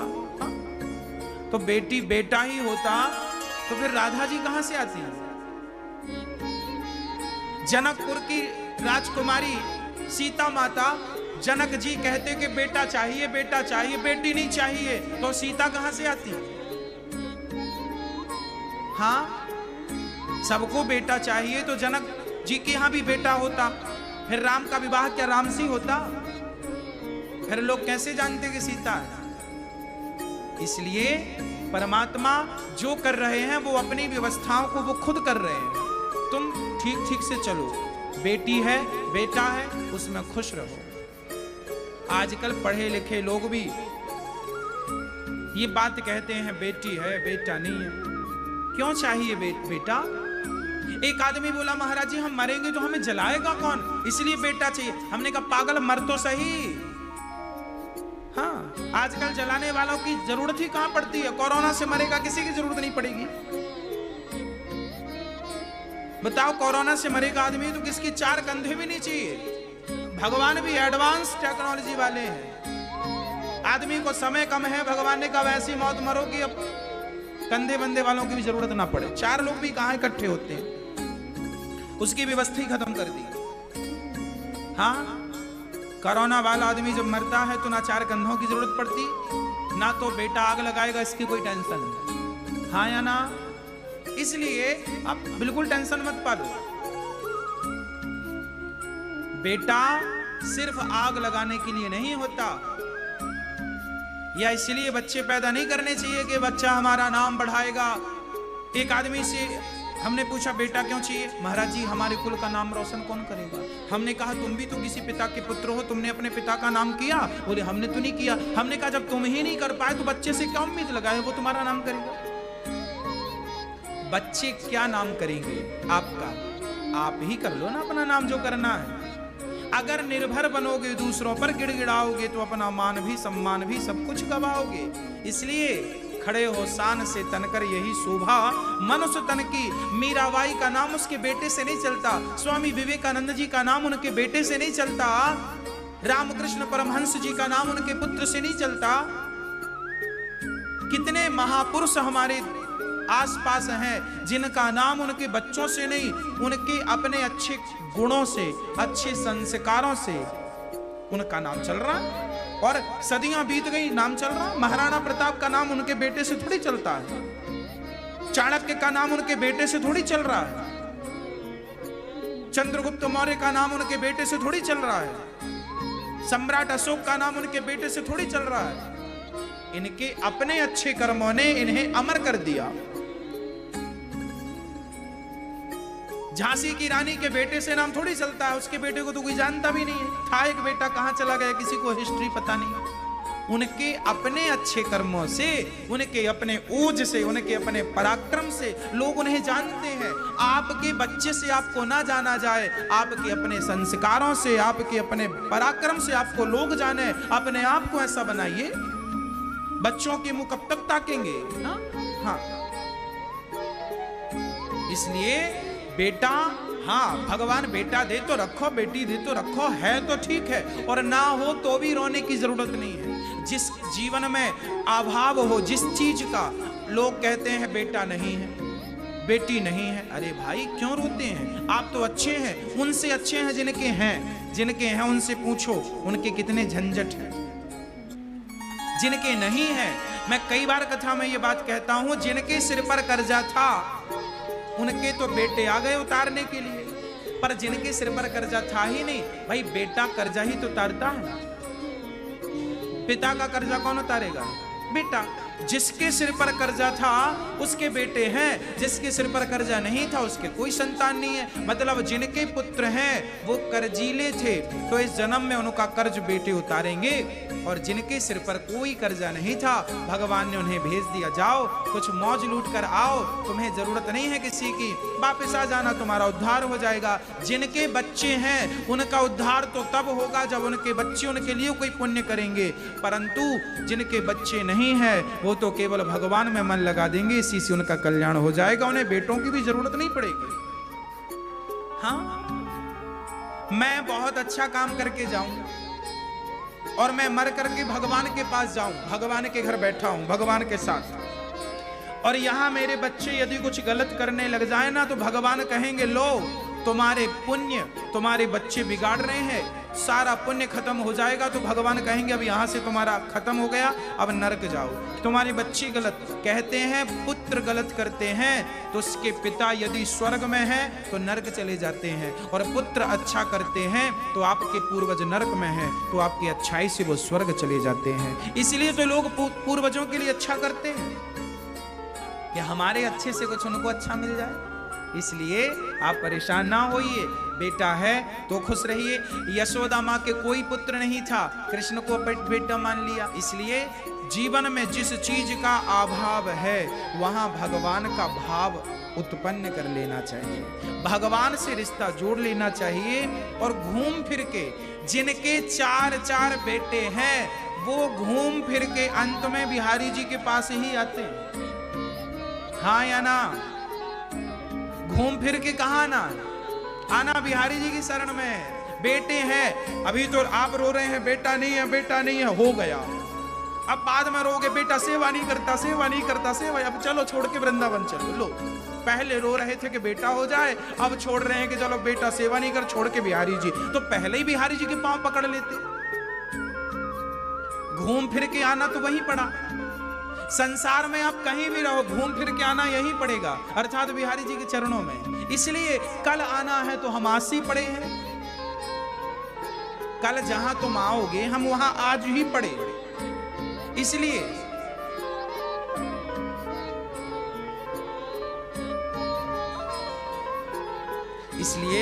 सेवा, इसलिए माता पिता की सेवा करो। और साथ में रो मत कि बेटा नहीं है। बिहारी जी है ना आपके, बिहारी जी हैं आपके, बिहारी जी आपके बेटे हैं।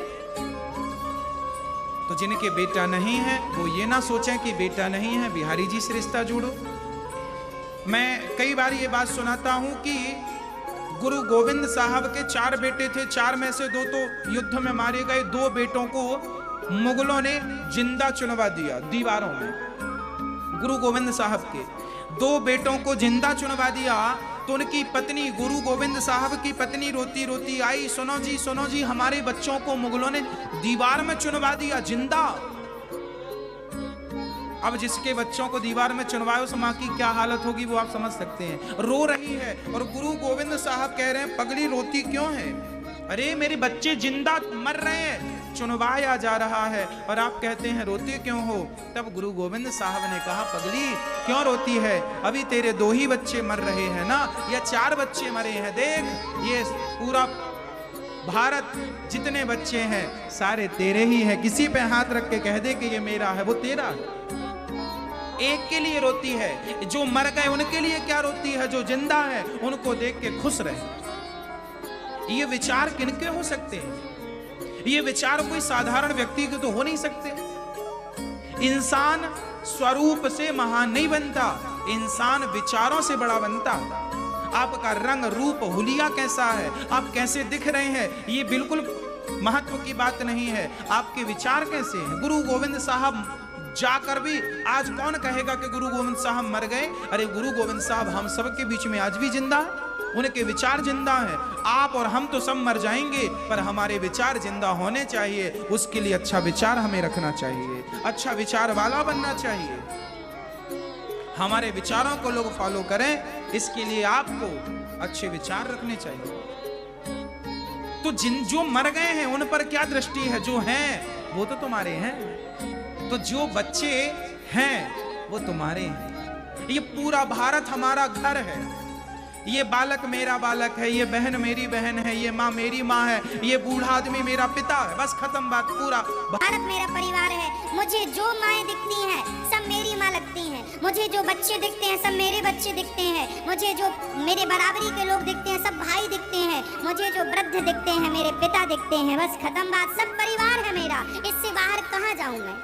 वसुधैव कुटुंबकम, यही तो वेद सिखाते हैं, यही तो हम सीख रहे हैं। तो सीखना तो हमने पीढ़ी दर पीढ़ी से सीखना शुरू कर दिया था, पर माँ ने आज तक नहीं। वसुधैव कुटुंबकम, पूरा विश्व हमारा परिवार है, ये हम कहते तो आ रहे हैं, मानता कौन है? सब अपने लिए, मेरा बच्चा हो जाएगा, बस मेरा बच्चा हो जाए, बेटा हो जाए, बेटा। क्यों क्यों क्यों परेशान हो रहे हैं? जगन्नाथ जी को अपना बेटा मान लो, बिहारी जी को अपना बेटा मान लो। हाँ, यही तो तुम्हारे हैं, मेरे तो गिरधर गोपाल। मीराबाई का तो बेटा नहीं था, वो तो नहीं रोती थी, वो रोई भगवान के लिए तो अमर हो गई। तुम रो रहे हो बच्चों के लिए, कितने रो रो के मर गए कौन जानता है? भगवान के लिए रोगे तो कोई जानेगा भी, कोई समझेगा भी, सीखेगा तुमसे। और बेटों के लिए रो रो के कितनी मर गई और कितने मर गए कौन? बाजू वाले को नहीं जानता आदमी, क्योंकि आपके विचार अभी महान नहीं बने। बच्चों के लिए तो सब रो रहे हैं, तुम भी रो रहे हो। वाह, भगवान के लिए रोगे कल्याण होगा। हाँ प्रिय भक्तों, आत्मदेव जी की कथा सुनाई। धुंधकारी उनके बहन का बेटा खरीद लिया। आत्मदेव जी जंगल गए, संत ने एक फल दिया गाय को। पत्नी को फल खिलाना था पर पत्नी खाए नहीं, गाय को खिलाया, गाय को बच्चा हुआ, गौकर्ण हुए। और धुंधकारी हुआ, धुंधली का बेटा, जो कि उनकी बहन को पैसा दे के खरीद लिया था बचपन में बच्चे को। वो धुंधकारी इतना दुष्ट बना, पिता को मारता, माँ को मारता, और अंत में धुंधकारी ने पिता को मारा। पिताजी बेचारे परेशान भये। तब गौकर्ण जी ने ज्ञान दिया, उनका कल्याण हुआ। पिताजी जब चले गए तो धुंधकारी ने अपनी माँ को मारा, माँ मर गई। अभी देखिए, बच्चे के लिए रो रहे थे और बच्चा ऐसा आया कि वो माँ बाप को ही मारता। दोनों मर गए माता पिता। धुंधकारी ने 5 वैश्याओं को घर में ले आया। लो, पंडित जी राम राम जपते थे, बेटा वैश्याओं को नचा रहा है। हाँ, आपका पिता होना तब सार्थक होगा जब आप अपने बच्चों को संस्कारी बनाएं। केवल बच्चे को जन्म देने से कल्याण नहीं होगा। हाँ, इसलिए योग्य हो। धुंधकारी ने मारा, वैश्याओं ने गला दबा दिया, धुंधकारी मर गया, प्रेत बना। तब गौकर्ण जी ने भागवत सुनाई, और भागवत सुनते ही बांस की एक ग्रंथि में जाकर धुंधकारी बैठा। प्रथम दिवस की कथा में बांस की पहली ग्रंथि खुली, फिर दूसरे दिन की कथा में दूसरी। अर्थात ये जो ग्रंथियां हैं, मैं कह चुका हूँ कि कथा सुनने से यदि अहंकार की ग्रंथि नहीं खुली तो कथा सुनना बेकार है। क्रोध की ग्रंथि, लोभ की जो ग्रंथियां हैं, जैसे बांस में गांठ होती है, गन्ने में भी गांठ होती है, मतलब हमारे भीतर भी ये गांठें हैं। काम की गांठ, क्रोध की गांठ, लोभ की गांठ, ये खुलनी चाहिए। धुंधकारी की सारी गांठें खुली। 7 दिन की कथा भई। एक विमान आया, विमान पर बैठकर जाने लगा। धुंधकारी से गौकर्ण जी ने कहा, कौन है बता तो दे। तब कहा, मैं गौकर्ण जी, मैं धुंधकारी हूँ, प्रेत बना भटक रहा था, पर भागवत सुनी तो भागवत से मेरा उद्धार हो गया। यही भागवत का चमत्कार है। ये इंसानों को नहीं, प्रेत बाधा विनश्यति। यदि प्रेत भी इस भागवत को सुन ले तो उनका भी उद्धार होकर के रहेगा। ये भागवत का प्रभाव है, ये भागवत का चमत्कार है। इसलिए आप भी इस अच्छे कार्य से जुड़िए, अर्थात भागवत सुनिए। दूसरी बार गौकर्ण जी ने भागवत सुनाया। पशु पक्षी कुत्ता बिल्ली सब भगवान के घर गए। हाँ, सब भगवान की गति को प्राप्त भये। गौकर्ण जी को भगवान ने हृदय से लगाया और भागवत की महिमा निकल कर आई कि इंसान जीता जागता तो क्या, कोई प्रेत भूत भी यदि भागवत को सुने तो उनका भी भागवत जी निश्चित उद्धार कर देती हैं।